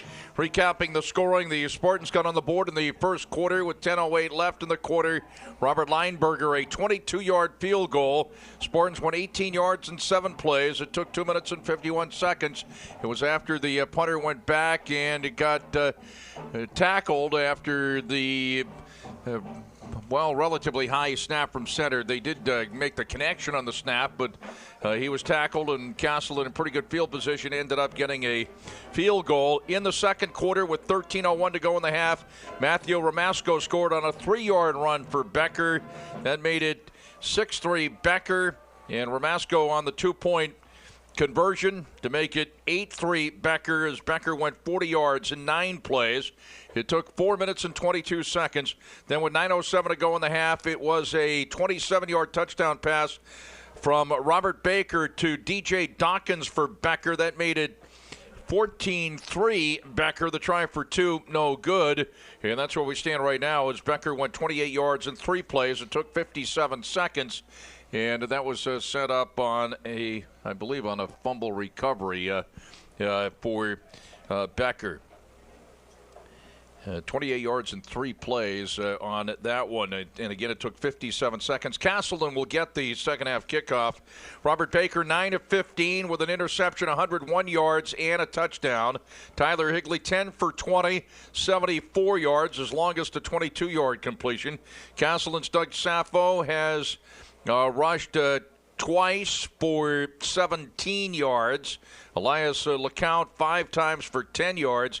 Tyler Higley 3 times for 1 yard. He ran for 15 yards, but he lost 14 yards, so 1 yard net. Seems to me Sappho carried the ball more than that, but it says twice for 17 yards. Romario Vincent, 5 rushes, 32 yards for Becker. Robert Baker, 7 rushes, 24 yards. Matthew Ramasco, 8 rushes for 23 yards. And, you know, we talked about it. We said Capricorn, but it's probably Capricorn, we might add. I think we were right. discussing that Capricorn. You're right, Jim. I actually used to, it's Capricorn. Certainly didn't want to be joking around, but that's what it struck me as first. But it's Capricorn, 3 rushes for a gain of 1 net yards. Receiving DJ Dawkins, 4 catches, 71 yards and a touchdown. Kevin Alberg, 3 catches, 15 yards. Tyler Bartow, 2 catches, 37 yards for the Spartans. Elias LeCount, a catch, 13 yards. Tyler Coombs, 3 catches for 9 yards. And Purcell has an interception. Let's see, on the... I'm just looking in the turnover department. First downs, Becker 10, Castleton 7. And let's see, where are the turnover? Interception, 1 interception, actually a return of 54 yards officially for Purcell. Fumbles lost. Castleton has lost 1 fumble. And penalties, Becker's been penalized 3 times for 30 yards, Castleton 6 times for 36 yards. So that brings us up to date on the offensive statistics. Jay Morgan has 4 solo tackles, 3 assisted, 7 total tackles. Romeo's got 7 tackles, 4 apiece for Carr and Denning and McAdoo. Melvin Booker actually has 9 total tackles for Becker, 5 for Shaheem Wilson, 4 for Collins. Well, you know, the other stat that I'm looking at too is, and I mentioned this before we started the game started, was the quarterback matchup between Tyler Higley, the freshman, and Robert Baker, the senior for Becker. I mean, you can just see the difference in experience between the 2 quarterbacks. Both are very good. I think Tyler Higley has a very bright future here at Castleton, and Robert Baker is definitely a field general for the Becker Hawks. You know, Robert Baker is 9 of 15. Tyler Higley, 10 of 20. But Baker has thrown an interception. That was to Purcell. And Tyler Higley is not throwing an interception. As far as total yards, the reason I'm bringing this up is because of the type of weather we're having right here today, and because of the running games both teams have. I still think that it's really great to be able to throw the football as many times as they have during this first half, even though they do have great weapons in the backfield. Castleton with LeCount and Doug Saffo, and, you know, with Becker with Matt Ramasco. It just shows the confidence I think they have in the offensive coordinators, the confidence they have in both quarterbacks, and I just think we're in for a great second half. Back deep for the Spartans, Saffo and Alberg, as Castle will be going right to left here in the third quarter, and Becker going left to right here in the third quarter. Anybody's game. Becker leading at 14-3. Becker is 1-7 on the year, defeating Fitchburg State in the season opener.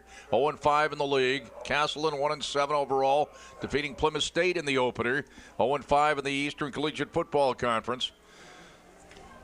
And, of course, the season wraps up next week. Castleton wraps it up hosting Norwich here at Spartan Stadium. It'll be Dawkins on the kickoff for Becker as we are underway in the second half, end over end. 1 hop to the 26-yard line to Saffo, and Saffo will be wrapped up at the 35-yard line.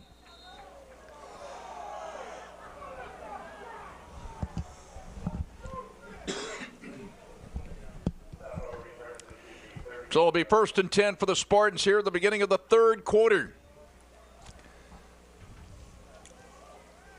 And I think Castleton was calling for a unsportsmanlike on Becker. Basically, the play was over, and Kevin Alberg basically got his neck twisted and thrown to the turf. Very just unnecessary, and there's no place for it. And I'm sure the coaching staff from Becker is not happy with. I couldn't get a number, and I wouldn't say it if I did have the number, but just one of those things. We got to keep our composure. So the Spartans 1st and 10. The fake by Higley throws out into the left flat. Bartow on the catch, and across the 40 to about the 42-yard line. Bartow on the catch, and the tackle made by Andre Holder. Get it out to the 41-yard line. Well, another thing about Castleton's offense is that, their main receiver, Kevin Alberk, hasn't had the explosive day that we've seen, but it's nice to be able to go to other guys. And I'll tell you right now, for Castleton, Tyler Bartow is really stepping up and making some nice catches. But Kevin Alberk is too good to be held at bay for 4 complete quarters. That was an incompleted pass. 3rd down and 4. The Spartans have it at their own 41-yard line. And Bartow, completion of the play before, picked up about 6. And that is a first down catch out near midfield. Is coming up to make the catch was Pels Walsh.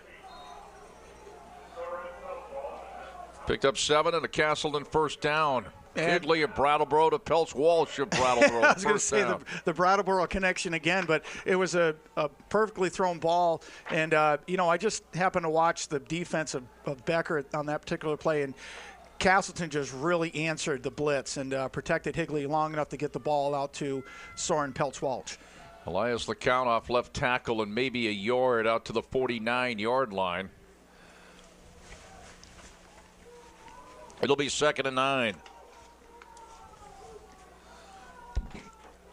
Number 88 is in there for the Spartans. Jordan Goodrich, sophomore tight end. Picked up a yard. It'll be 2nd and 9. Spartans have it at their own 49-yard line. The first series of the second half here. 14-3 Becker. We're in the 3rd quarter. Healey on 2nd down, rolls to the right. Throws underneath, complete to Coombs at the Becker 40 as he runs out of bounds. And, I was watching Kevin Alberk on that play, and he actually started sprinting downfield. He took he took a defender with him, but another one was kind of leaning towards going after Alberk, and that allowed Coombs to come across the middle of the football field, basically wide open. Another great throw by Tyler Healey, and again, the blocking was outstanding for Castleton. Picked up about 13 in the first down. 1st and 10 at the Becker 39. Sappho bangs it straight ahead down to the 34. Picks up 5, 2nd and 5. We have a final score in high school football in the state of Vermont, the Division III state championship game, and Woodstock has defeated Mill River 20-19 in overtime. That's the three-peat for Woodstock and a 31-game winning streak, but a game that was a lot closer than a lot of people thought might happen, and it was Woodstock winning it. Here's Sappho wrapped up at the line of scrimmage. It'll be 3rd and 5.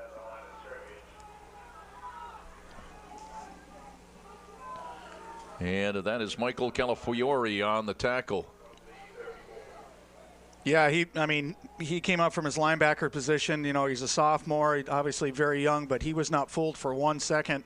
And, Doug Sappho is a big, strong kid, and Calafiore just met him head on and drove him backwards and, just kept his feet underneath him, kept his legs driving, and a great football play.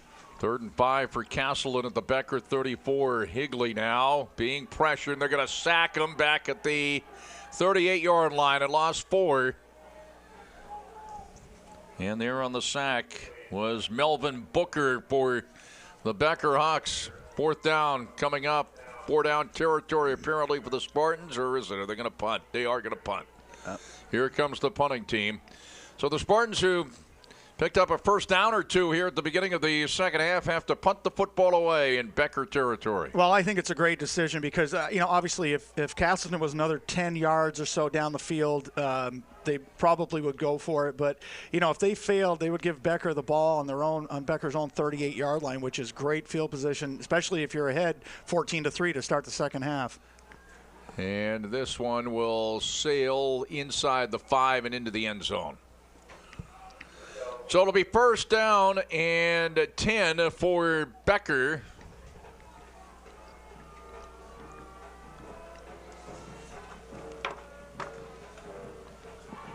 And they'll have it at their 20. You notice in college, a kickoff touchback is at the 25, right? Yes. And the punt is at the 20. You have to have a college education to figure out that rule. So 1st and 10 for Becker. Becker going left to right here in the third quarter. Becker with it at its own 20-yard line. 14-3 Becker early in the third quarter. Baker to throw. Shoots it down the middle. Incomplete. Up at the 35-yard line. That was intended for Thomas DeCanio, and he had it and couldn't hang on. It'll be 2nd and 10. You know, I think it was pretty decent coverage by the Castleton Spartans also. And, you know, that just goes back to the trust that these players from Becker have within each other. They, you know, Baker threw a bullet, and it was almost like triple coverage he threw into, but it was such a well-placed football that it's just fun to watch these guys. This time the fake and out to about the 25, maybe the 26-yard line. That was Baker on the keeper. On another tackle for Castleton.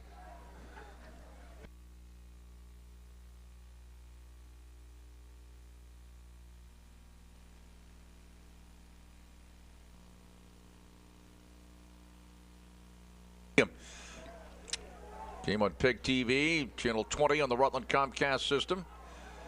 Baker to throw.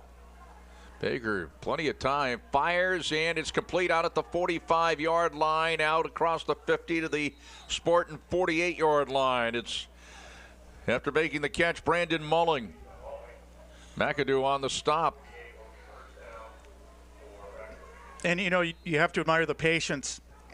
27-yard pickup and a first down. Yeah, I mean, it was a great play. You have to admire the patience of Robert Baker. Here's Vincent taking it to the right. He's got space inside the 30 and run out of bounds at the Spartan 26-yard line. 22-yard pickup, and here comes Becker. First down, 1st and 10 for the Hawks. Going to mark it at the Castleton 27-yard line.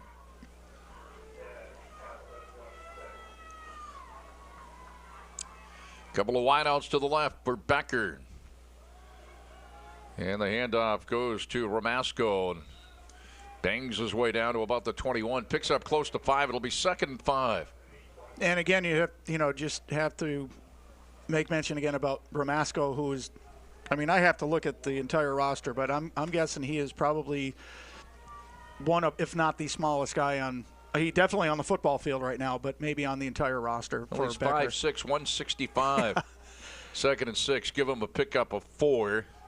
Here's Baker. It's tipped and incomplete. Not sure who got a piece of that. One of the Spartan defensive linemen on the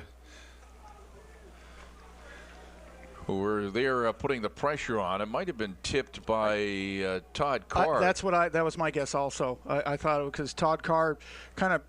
It was like a stunt from the outside, and he just put his big paw up there and tipped it. And I mean, you know, that's just a great awareness of where the football is. Just get your hand up and see what else happens.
7. And Doug Saffold continues to run the football extremely well for Castleton. Like I don't mean to repeat this, but he was hit at the line of scrimmage, kept his feet going. He's a big, strong kid, and he just wasn't going to get denied right at the line of scrimmage. Good job by Doug Saffold. Higley again out of the shotgun. Higley looks left, rolls to the right, throws far side, and did Coombs make the catch at the sideline? He did. Nice catch out at the 33-yard line. Picked up 11 and a first down. Tyler Coombs, great catch along the sideline. Well, Tyler Coombs, again, he's down the football field. He sees his quarterback in a little bit of trouble, and he comes back up the field. And if that ball isn't caught by Coombs, it's going to go out of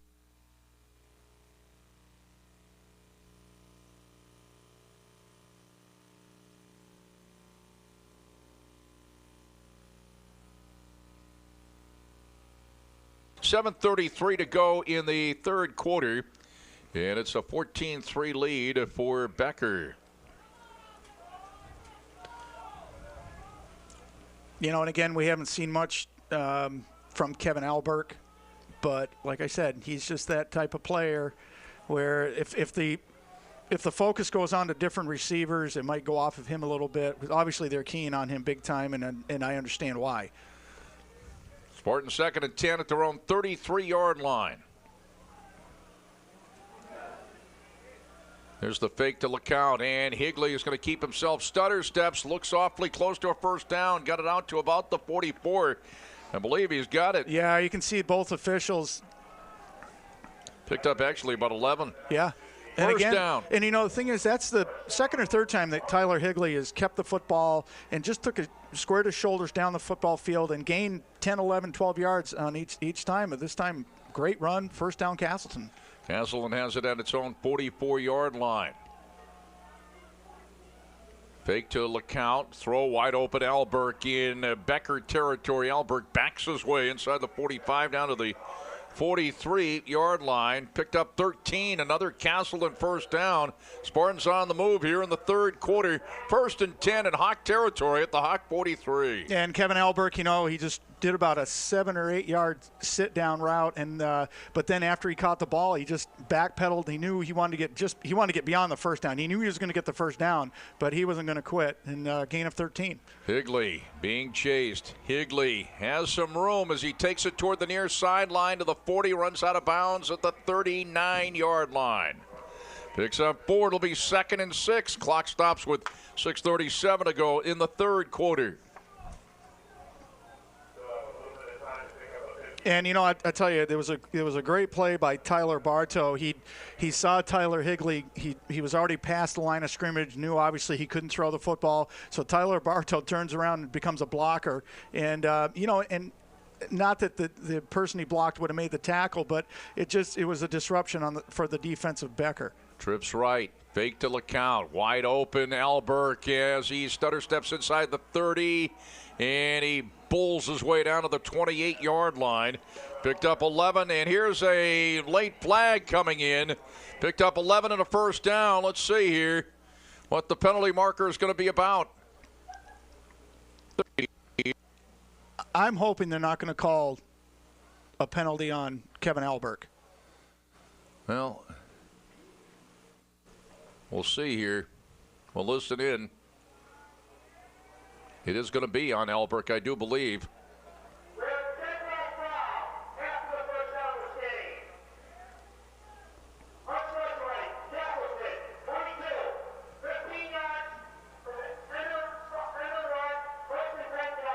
It is a 15-yard penalty on sportsmanlike conduct against Castleton. We can see what happened here again. At 1st and 10. It will be 1st and 10. That's the completion to Alberk.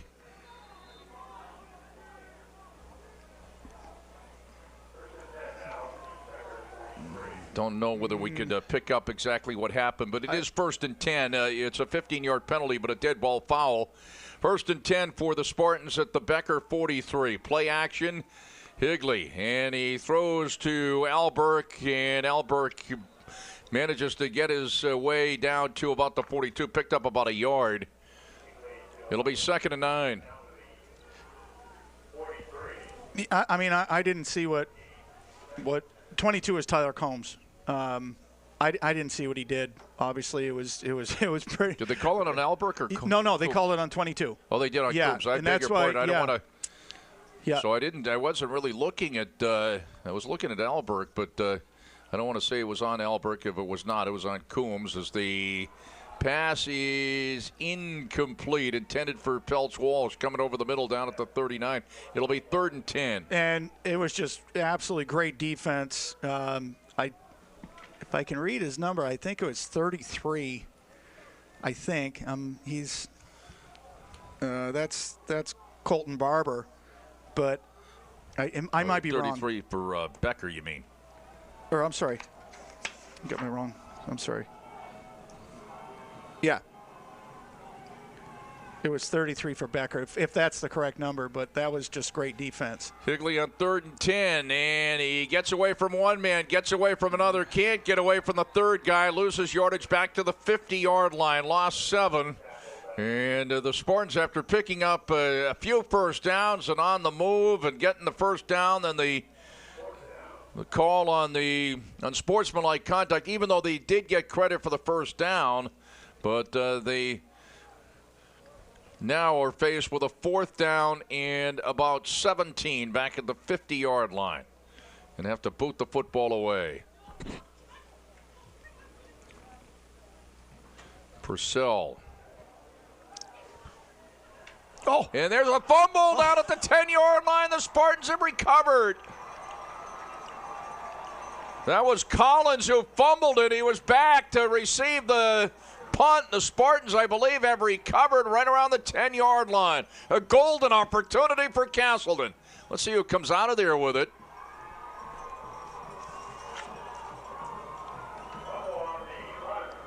Anthony Porcelli. Well, I tell you, that's who's receiving most of the congratulations right now. But what a break for Castleton. And you're right. I honestly, I thought it was a great punt by Purcell. And we'll see it again right here.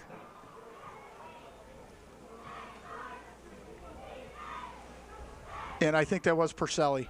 Well, a whole bunch of guys there. Yeah. Castleton did get it. The First and bottom- goal. yeah, the Castleton has it at the Becker 10-yard line. A golden opportunity for the Spartans with 4:15 to go here in the third quarter. And Becker out in front 14-3. And we got a timeout. Becker calls for the timeout. Becker's first timeout of the second half. So the Spartans, who had picked up a couple of first downs and then went backwards, 4th down and long, punted it away, and the fumble by Davin Collins. And the Castleton recovers. That's the second turnover for Becker. They had an interception. Purcell returned 54 yards late in the second quarter. So the Spartans first and goal at the Becker 10. And I think right now we look at the huddle to the far sideline of Castleton, and I'm sure that the coaching staff is just saying to the players right now, look, we've been given opportunities that we haven't capitalized on, and this is our chance. Let's go get it right now. Never mind what happened in the first quarter of the second quarter. Let's concentrate on what we're going to do right now. Peltz Walsh goes wide to the left. 4 wideouts to the right, all bunched up. First and goal. That includes Porcelli with Coombs, Hawkins, and Albrecht on the right, the 4 wideouts.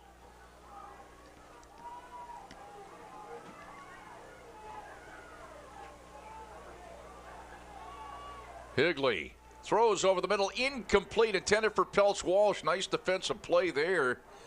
And that was number 33 for Becker. It's Shane Balistracci, who I believe made that play before when you were trying to. Yeah, and I just had my card flipped around the wrong way. I apologize for that.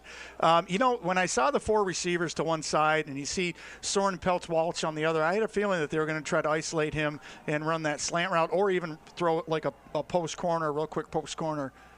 Hand off to Sappho, and he's going to be wrapped up after picking up 2 down to the 8-yard line. It'll be 3rd and goal. The Spartans have to certainly come up with something out of this. Yeah, but after first and goal at the 10, they've missed a field goal attempt here as well. I mean, there's no question that Castleton's had the opportunities, and the defense has been given defense and special teams have been giving the offense opportunities, and don't make light of it. The offense wants nothing more to punch one in right now and get the defense a chance to get back on the football field. Healey throws to the end zone, incomplete. He overthrows Coombs about a yard deep in the end zone. It'll be 4th and goal. The golden opportunity here for the Spartans. 1st and goal at the 10. It's now 4th and goal at the 10. Coombs was there. Healey overthrew him. Well, it goes back to the first half when, Castleton missed the field goal, but right before the play, they had a timeout and talked about things. And my comment was that the Castleton receivers have been wide open. The football just needs to be delivered a little bit lower. It's 4th and goal actually at the 8-yard line. They had 1st and goal at the 10, now 4th and goal at the 8. Here's Healey on 4th down, and he's going to be sacked, and Becker turns the Spartans away after that fumble recovery. 1st and 10, Becker. That's Booker on the tackle. He's had an outstanding game for the Becker Hawks. Yeah, and Melvin Booker was just not going to be denied in that spot. He came in, and you talk about just incredible speed. Tyler Healey didn't have a chance. That was just great defense by the Becker Hawks, and now they have it 1st and 10. They're on their own 18-yard line, but I'll tell you, that play by the defense is just pumping up their offense. So nice play by Melvin Booker. I'm sorry. It lost 11 yards. 1st and 10 for Becker. The handoff to Ramasco out to the 23. Ramasco, to answer your question, smallest guy on the field. I'm just going to I'm not really answering your question, I'm guessing, but Ramasco, sophomore, 5'6", 165 pounds, picked up about 3. It's 2nd and 7. Close to 4 yards it picked up, and Becker has it at its own 23-yard line. Just under 3 minutes to go in the 3rd quarter, and Becker out front 14-3. And again, Ramasco bangs it straight ahead to the 31, picks up the 1st down. 8-yard pickup. Todd Carr on the stop. 1st and 10 for Becker. And, Matt Ramasco just comes through the line of scrimmage like a bullet, has both hands on the football, covering the football up, protect it. They have a 14-3 lead. There's just about 2 minutes and 40 seconds left in the 3rd quarter, and he's not gonna be the one to fumble right now. Golden opportunity for the Spartans. 1st and goal at the 10, and do not score. 1st and 10 for Becker now at the Becker 30. This is Vincent, bounces it to the near side and gets it out to about the 38-yard line. It'll be 2nd and 2. Picked up 8.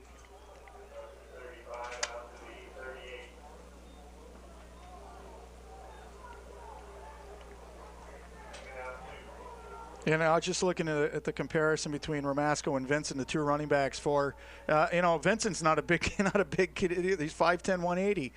And I tell you, these running backs for Becker are just they're very powerful beyond their physical stature. Baker on 2nd down, looking to throw, lets it fly, and it is caught down the near sideline. Touchdown.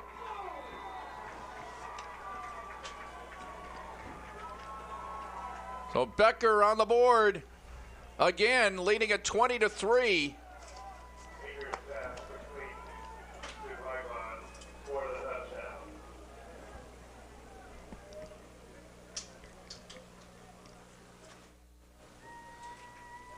And I believe that was Mulling on the catch, was it not? Number 15. I think you're right. Brandon Mulling. What a play by Becker. We'll see it after the point after try, but that was just a perfectly executed play.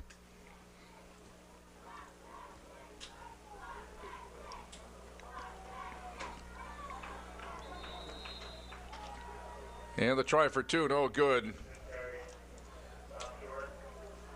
And we'll see right here. You look at the blocking and just a beautiful throw by Robert Baker. Yes, you're right. That was Mulling. 20-3, and that pass completion was 62 yards for the touchdown. with 1:37 to go in the third quarter. And again, Becker goes for the 2, and just didn't work again. That's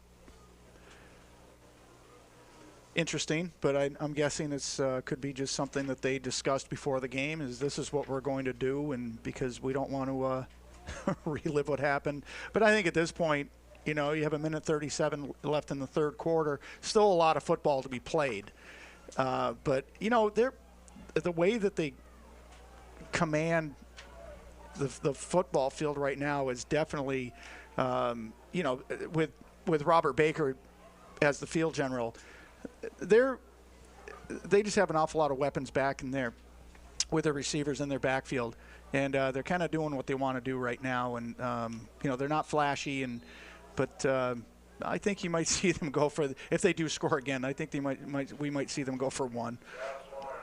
Well, they haven't done it all day. No. And again, they haven't done it since they had that attempt a week ago to win the game, the field goal attempt, as the kickoff comes down to Sappho to your side and got it back to about the 31-yard line. Baker to Brandon Mulling. And we got it 62 yards for a score. The try for 2, no good. A 20-3 lead for Becker. And a few moments before, it looked like Castleton was going to bang one in to cut the lead to 14-3, but or 14-9, maybe 14-10, but it's now 20-3 Becker. Well, I also think that after today, and like I said, there's a lot of football left, but I think that, even right now, I think that the quarterback coach for Castleton has to talk to Tyler Healey about getting the football down a little bit, because he's throwing it a little bit too high. LeCount on the draw. LeCount is going to be brought to the turf after picking up maybe a yard to the 32. It'll be 2nd and 9. 1:22 to go in the third quarter. And again, Melvin Booker on the stop for Becker. Give him maybe a half yard to the 32-yard line. 2nd down, almost 10. Couple of wideouts to the right, a couple to the left for Tyler Healey and company. Coming down on 1 minute to go in the third quarter. Healey fires to Pelch Walsh over the middle, complete. First down out at the 43-yard line. Picked up 11. Pelch Walsh, a fellow guy from Brattleboro for Healey, and Collins on the stop.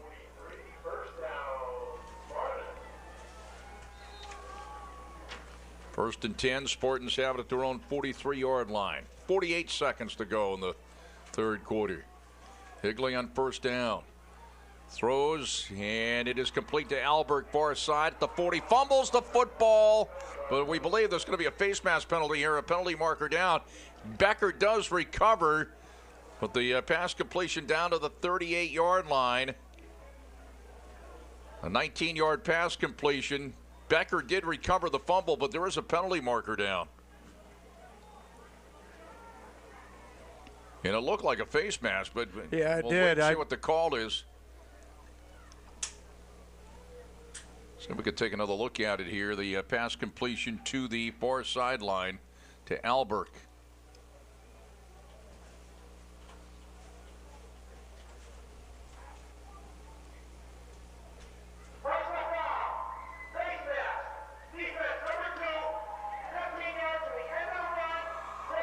First down, it's a 15-yard penalty against Becker, so negate the fumble recovery as it is a face mask penalty. It is a 15-yard face mask penalty, so they'll tack 15 yards onto that, and Spartans should have it down around the 23-yard line or so. And this, again, a golden opportunity to put some points on the board. Well, again, I was watching Tyler Healey before the snap, and I could just tell by his eyes he wanted to go to number 15. He had Kevin Albert all the way. It was a well-thrown football. And when Albert caught the football, he ducked his head underneath, and that's when the face mask occurred. It wasn't. I don't think it was a vicious type face mask, but still a penalty. A nice break for Castleton. And LeCount loses a yard as he took it off the left side. Down at the 24, it'll be 2nd and 11. That might be the final play of the third quarter. This is it again here. As you can see, the face mask being tugged on right before Albert gave up the football. Yeah, and obviously a good call. Like I said, that was not. It's a face mask is sometimes misunderstood. It wasn't anything that the defender from Becker did on purpose, but it's still a penalty. Well, they used to be inadvertent. Right. And, one was 5 yards, one was 15. But I think they're all 15 now. Right, they are. But it's the idea that there wasn't something the kid from Becker, the defender from Becker, didn't reach up and grab.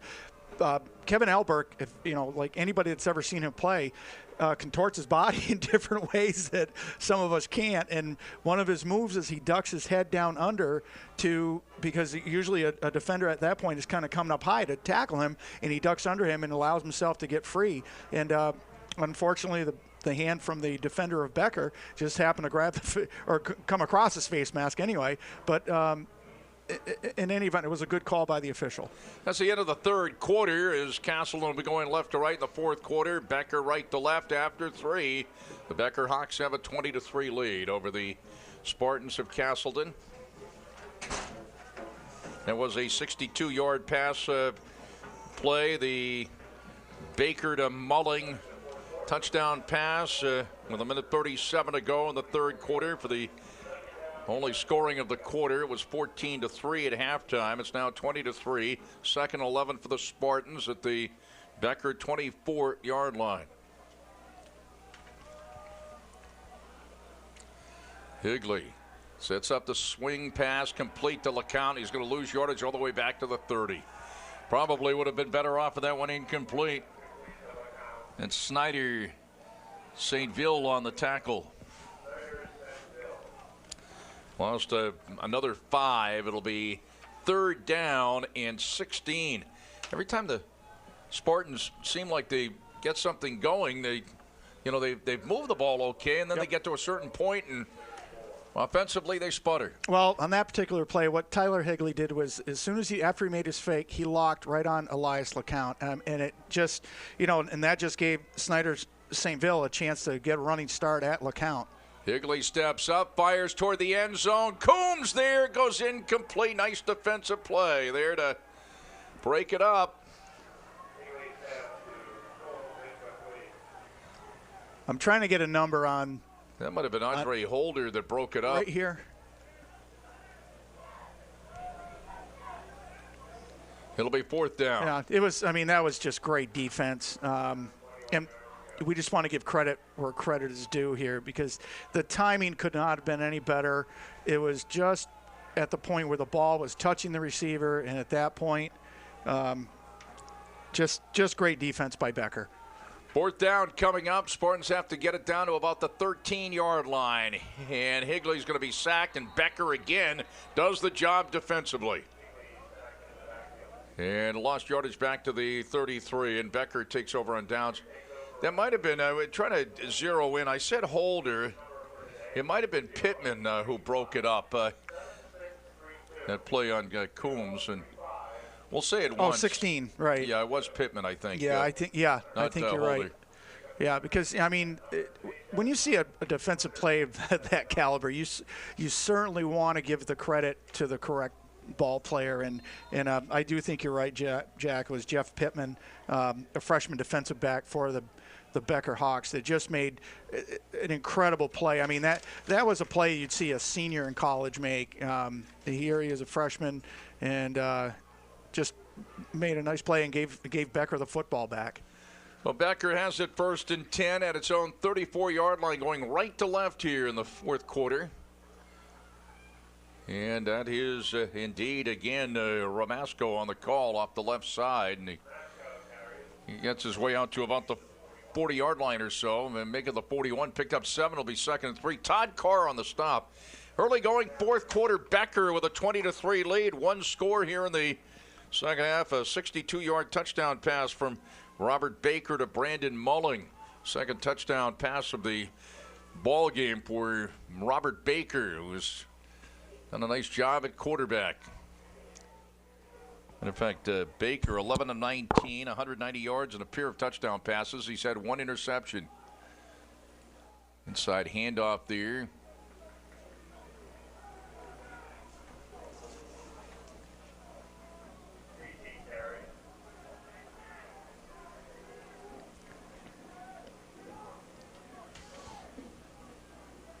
you know, you look, we have 13 minutes left in the game. You know, but the score is 20-3. But how many times has Castleton had the football inside of the 20 in the red zone with basically a first down, and they've come away empty? Not except one time with a field goal back in the first quarter. Actually, it was their first drive. Baker straight ahead and picks up the first down out to the 49-yard line.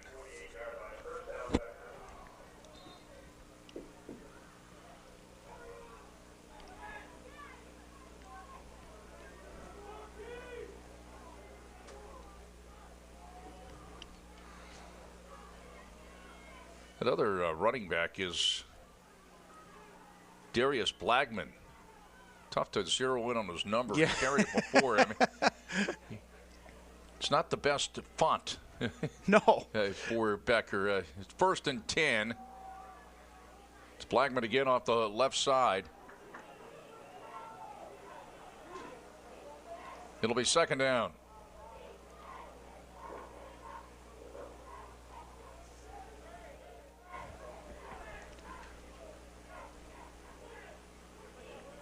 There he is, Blagman. He's out. Ramasco's back in. 2nd and 10.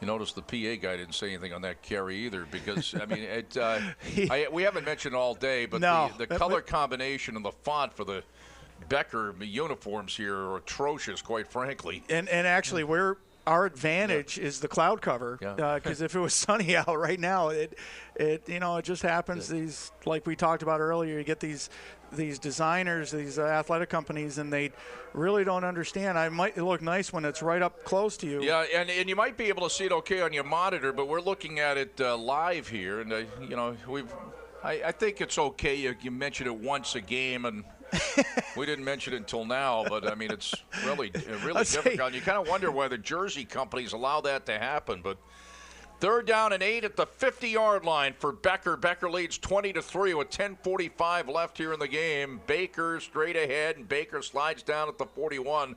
Looks like a first down. Yeah, well, that was just a great read by Robert Baker. I think initially he was looking to throw the ball down the field to Brandon Mulling, who he's already thrown another touchdown pass to not too long ago. But Mulling was fairly well covered, so he just figured, hey, I'm just going to take it down the field. He gets himself a first down. He slides to protect himself, keeps the clock. The clock's moving now. Now it's in favor of Becker. Becker has been impressive, coming up with the big defensive plays. Now in the backfield, it's Jonathan Suarez. The fake to Suarez, Baker straight ahead. Baker inside the 35 to the 34, picks up 7. Under 10 minutes to go in the game. Becker out in front, 20-3. Spartans actually led at one time in this game, 3-0. Well, and I honestly think that's one thing that's going to be discussed after the game, and probably tomorrow and Monday and Tuesday, is, hey, look, we need to do something different. And it's not the play calling itself, it's just the adjustment from within the play itself. Just little things they need to do because the play call itself, the play calling has been great. It's just a question of ball placement, field awareness, things that can be adjusted. This is Vincent, left tackle, spins inside the 30. Vincent down to the 25. And another first down. Picked up 10. Becker, you got to give him credit. They had that heartbreaking loss a week ago. Of course, I've always said one game has nothing to do with another. And I've never been a believer in momentum from game to game, let alone week to week. And momentum changes within a game. They have a heartbreaking loss a week ago in the game's final play, and they come to play today leading 20-3 and have a 1st and 10 at the 26-yard line of Castleton. That's Blagman again on the carry.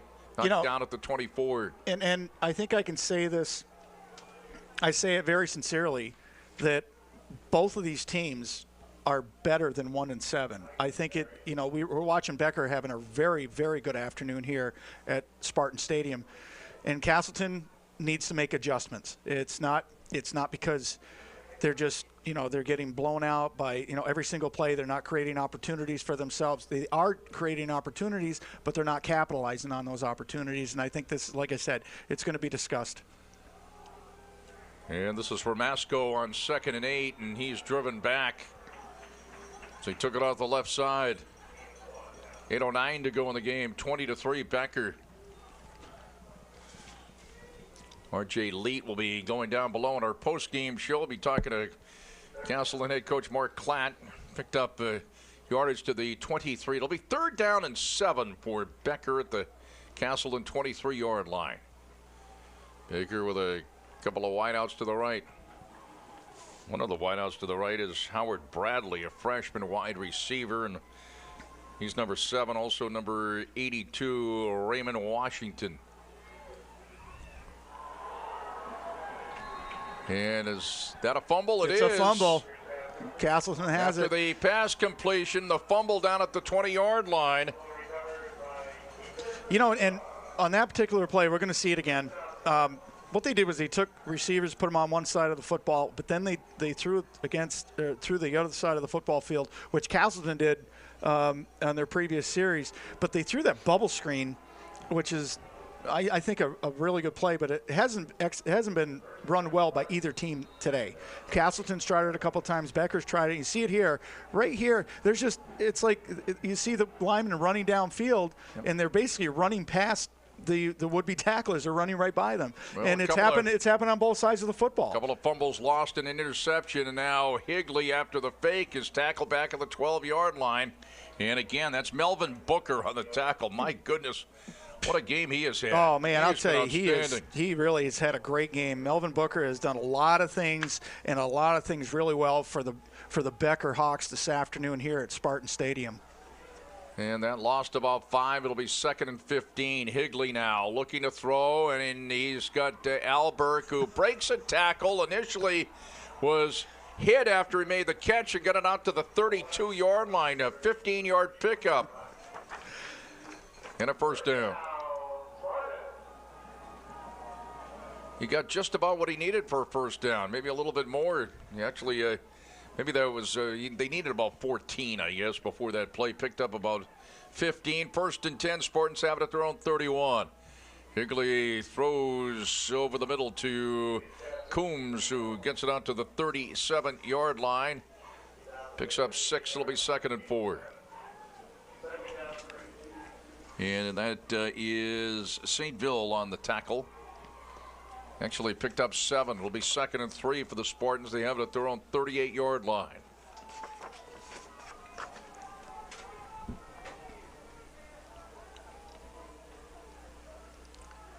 Healey. And they are going to sack him back at the 29. Letting it fly, this Becker defensive unit. Michael Calafiore there, number 10 on the sack. Had some help.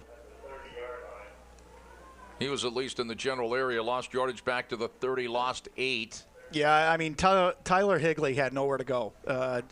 Becker's defense has been relentless all afternoon. They really, their stunts, their blitzing has just been absolutely outstanding. Very, very difficult for anybody to pick up. And just a great play by the Becker Hawks. 3rd down and 11, and nothing there for Sappho as he's wrapped up after losing a couple of more. It'll be 4th down, about 13. The Spartans will have to boot the football away. And back deep for Becker will be Davin Collins, who fumbled back on his own 10-yard line back in the 3rd quarter. Castleton couldn't cash in. Since that time, Becker has scored and leads 20-3 with 5:15 left here in the ball game. Purcell back to the 12-yard line. And Collins calls for the fair catch and makes the catch. A stumbling one at the 35-yard line.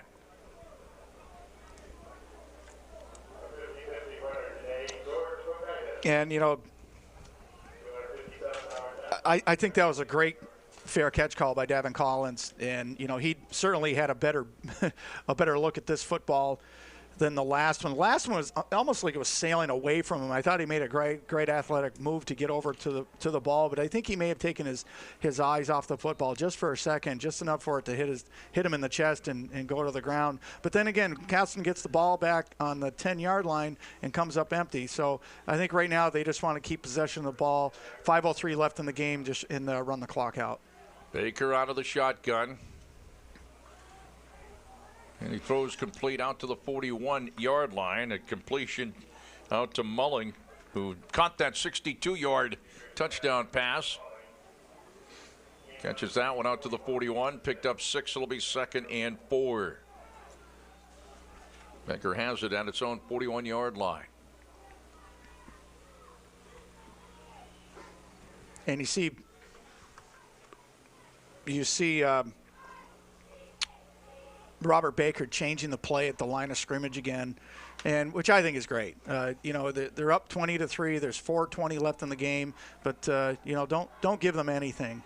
And Ramasco loses about 3 back to the 39-yard line. A host of Spartans there to drop them. And we haven't seen that too often today, where Ramasco was basically, I would say he didn't get any positive yards on that one, and that's been very unlikely for him today. Ethan McCurra on the stop.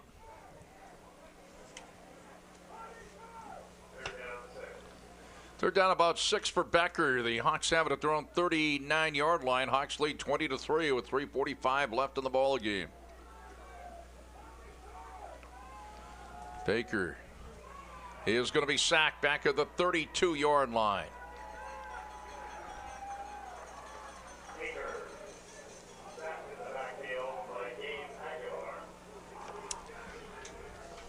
On the sack, Aguilar.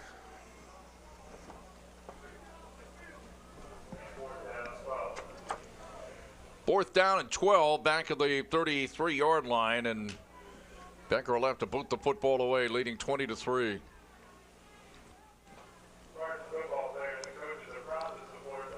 Doug Sappho back deep around the Spartan 29. We'll be back next week about 12:40 on the air for the Maple Sap Bucket, which resides here at Castleton. Norwich and Castleton will be next week in the season finale here in football at Spartan Stadium.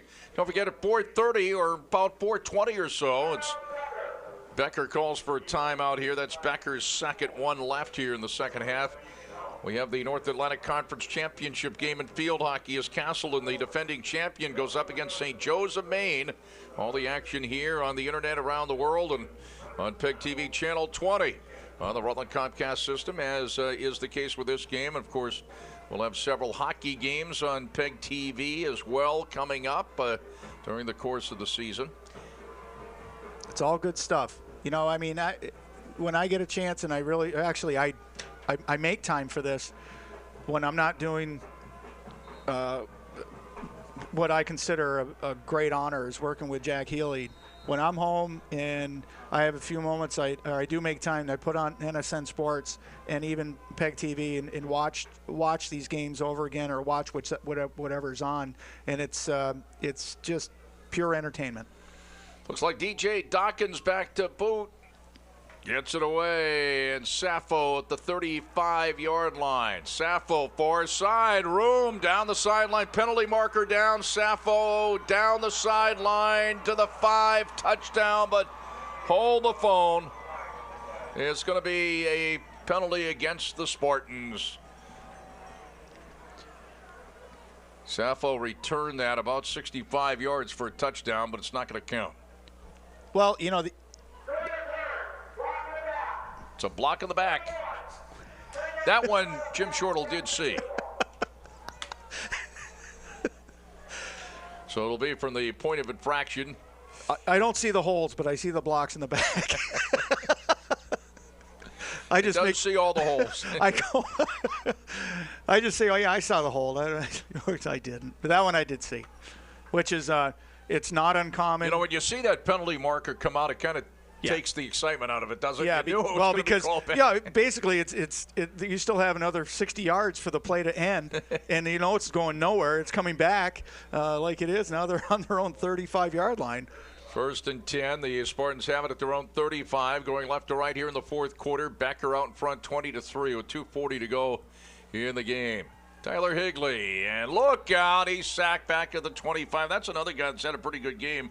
That's Michael Calafiore, number 10, on the sack for the Becker Hawks, and they've been outstanding here defensively. They almost pulled off a monumental upset a week ago against Gallaudet, losing a heartbreaker on the game's final play, and they've come to play here today. Got to give them a lot of credit. Oh, there's no Bouncing question. back the following week.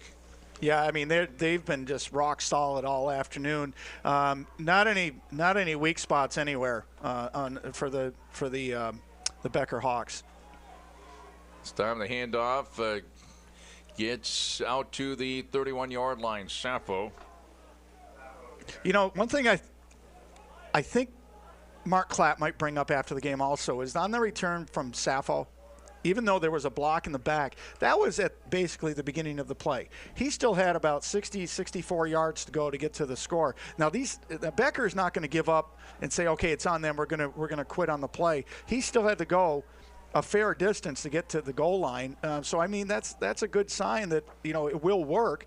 But like I said, it wasn't a block in the back right at the very end or that was the one that put him in the end zone. So I'm just looking at it as that. I think they have a lot of good things that they can really talk about, and the bottom line is they have to make adjustments. 3rd and 14 pass goes incomplete, intended for Coombs. It'll be 4th down and 14, and the Spartans will have to boot it away. With 1:22 to go in the game.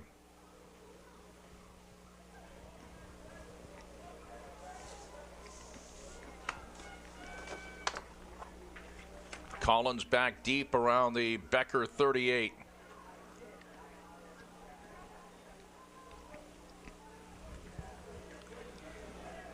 And Collins will watch it bounce out of bounds at the 40. 1st and 10 for Becker. The Hawks have it at their own 40. Hawks getting a 3-yard touchdown run for Matthew Ramasco. Yeah, Ramasco with the 2 points, getting a 27-yard touchdown pass from Robert Baker to DJ Dawkins, and a 62-yard touchdown pass from Baker to Mulling. The Spartans getting a 22-yard field goal from Lineberger. That's the scoring. R.J. Leet will be going down below with Coach Mark Klatt during our postgame show.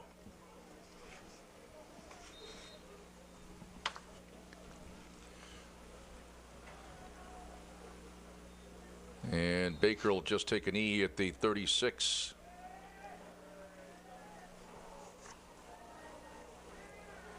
Coming down on a minute to go.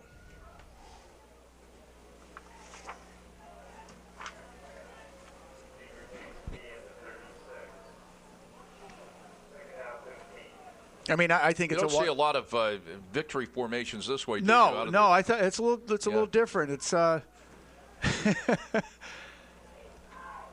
it's usually the quarterback is under center and takes a step and a half back and then goes a knee and then they cover him up. But this is I kind of like it. It's a short snap, almost like it's not a shotgun. It's closer what they call a pistol, which to me, it's all shotgun. It's all shotgun, right? Yeah, it's like semantics. That was the final play. We got 12 seconds left here in the game, but yeah, it is a matter of semantics. Whether you call it somewhere along the line, somebody decided to change from shotgun to pistol because it was a little bit closer. Because it was closer. That's kind of ridiculous. That's right. Let's get there now. Now they're in the squirt gun, the squirt gun formation. I mean, what difference does it make? The BB gun, like Absolutely. That's the final score. Becker has won it by a score of 20-3 as both teams line up here. Of course, the Castleton band will come in front of the fans here across the way in the alma mater, and R.J. Leet will be down to talk to Coach Mark Klatt. So Becker with a victory moves to 2-7 overall. First win of the year in the Eastern Collegiate Football Conference. 1-5. The Spartans fall to 0-6 in the conference and 1-8 overall, and wrap up the season next week at 1 o'clock kickoff time against Norwich, a game that we'll have for you right around 12:40 or so. As again, just a solid win for Becker. A nice bounce back win after a heartbreaker last week against Gallaudet. Yeah, well, you got to look back at that game in which, we obviously saw what happened at the end. Great story. Gallaudet had a very solid football team, but, I just go back and just watch the way that Becker executed this afternoon. They were very fluid. The play calling was excellent. They made a lot of big plays when they had to. It just goes back to, I just think that both of these teams are better than their records indicate. And, because, we watch the plays that they might run a really great play, but it doesn't score. And those are the ones that are going to come back and you're going to be able to count on a little bit later on. It's just that repetitive execution that Becker performed this afternoon. And like I said, Castleton, when they get in the locker room, and if I'm sure they're going to have a team meeting after, they're going to talk about things that they need to make adjustments on. And, honestly, you talk about how many opportunities. I know we didn't count how many opportunities that they had, but it was more than 5. Let's listen into the alma mater here, and then we'll go to the post-game show.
All right, what's become a tradition, as they do at Notre Dame and other places, the alma mater, and Becker has won it over Castleton 20-3. We're going to wait for RJ here to talk to Coach Klatt. Just recapping the scoring in the meantime. The Spartans on the board in the first quarter with 10:08 to go in the quarter. Robert Lineberger, a 22-yard field goal. Spartans took a 3-0 lead as the Spartans went 18 yards in 7 plays. It took 2 minutes and 51 seconds, and that was the score after 1. But then Becker came back, scoring with 13:01 to go in the half. Matt Ramasco, a 3-yard touchdown run to make it 6-3.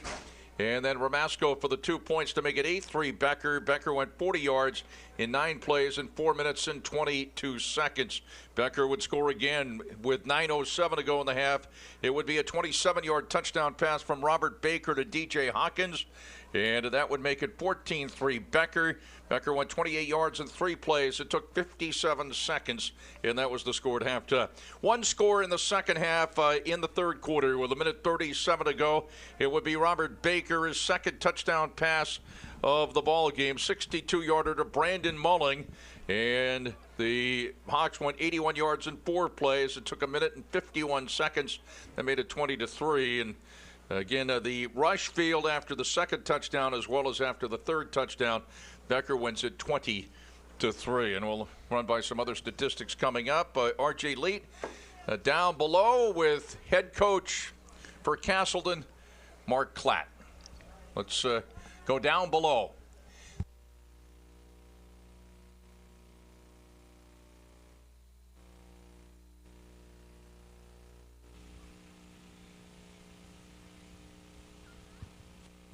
RJ Lee here with Coach Klatt of your Spartans. Seems like the losses are kind of coming up on you, but seems like all those guys are always positive. What do you tell them in the locker room? Well, I think one thing you have to understand is through the course of the last 8 games now, our guys have come to work every day. They give us great effort. Each day in practice, we have the opportunity to challenge ourselves, get better, and we have. Fortunate part is at times we don't do things well enough on the game field to give ourselves a chance. Whether it's overcoming penalties or mistakes. Whether it's in protection or defense, whatever it might be. But our guys come to work every day and prepare very well.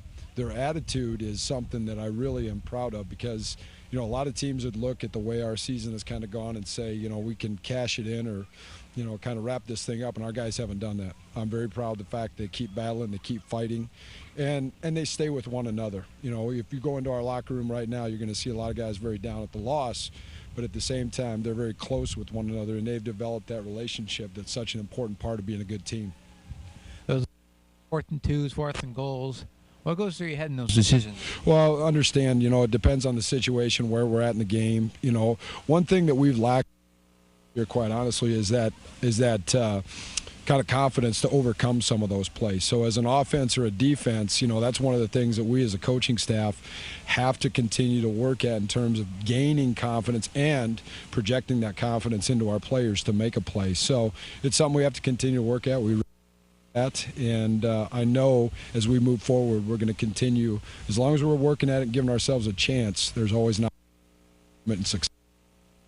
There's a couple, as they say, golden opportunities today in the game. How do you guys get better at that and get better at opportunities to score? Yeah, I think it's recognizing the fact of where the mistakes are being, whether it's a guy not doing the right thing in protection, being in the right spot with the football quarterback play. But outside of that, it's one of the things that you just can't.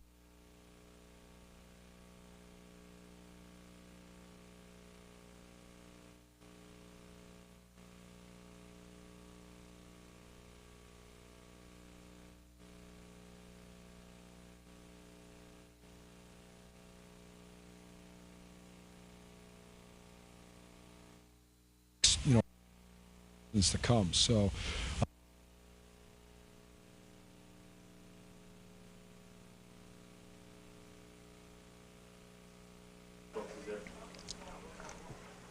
all right, having just a few technical difficulties there. We're back. Thanks, RJ. Jack Healey, Jim Shortle. There's the final score. Becker over Castleton by a score of 20-3. We ran by the scoring. Tyler Higley was 22 of 39, 183 yards. And he was sacked 8 times. Robert Becker, 13 of 21, 202 yards, a pair of touchdowns. He had 1 interception. He was sacked twice. Mulling caught 4 passes, 99 yards. Alberg 8 catches, 76 yards for Castleton. And nothing else sticks out except for first downs. Fairly even, Jim. Well, you look at the score, 20-3 in first downs. Becker had 17, Castleton had 16, but it goes back to usually when you talk about momentum, when you're making all these first downs, usually the ball does end up in the end zone. That's a great number of first downs. It's obviously it shows stability in the offensive line and then the offensive play calling. And but I think you get down towards the red zone, the 20-yard line in, and when you can't punch it in from there.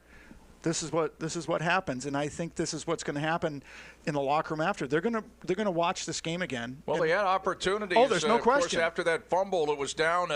Castleton was down 14-3, had it first and goal at the 10, couldn't punch it in. They had other opportunities as well.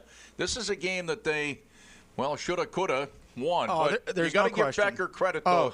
Just a terrific defensive game.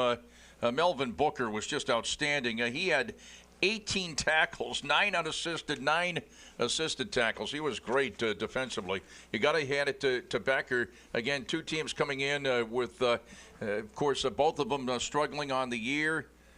They had, between them, only 2 wins. Both teams won their season openers, and Becker, a heartbreaking loss a week ago, almost pulling off a shocker against Gallaudet. Gallaudet unbeaten, and Becker bouncing back. So that does it. 1 more game to go, and it's Norwich and Castleton next week for the Maple Sap Bucket.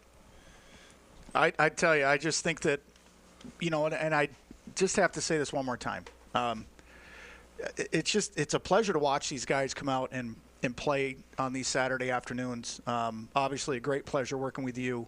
And I just think that the character of Mark Klatt is going to take the positive and put that right out and say, okay, but this is how we're going to get to this point. We do have the weapons. We have the coaching staff. We have everything. We have all the ingredients. The recipe is there. It's all good stuff. It's a question of just getting this done. But they got to figure out how are we going to do this. And I think by stringing 4 quarters together, I think that's an easy answer. Okay, which it's like, okay, that's really not an answer. It's how do we do this by play, and it's just making these small adjustments. I think that's what's going to do it. All right, Jim, we'll catch you next week. Great job as always. That does it. Our thanks to Jim Shortle. I'm Jack Healey for Jim Shortle. Jordan Royer, our producer. Mike Valentine and Chris McCormick, our producers at PEGTV Channel 20. We're back for field hockey, the NAC Championship game coming up at 4:30. We'll be on board at 4:20.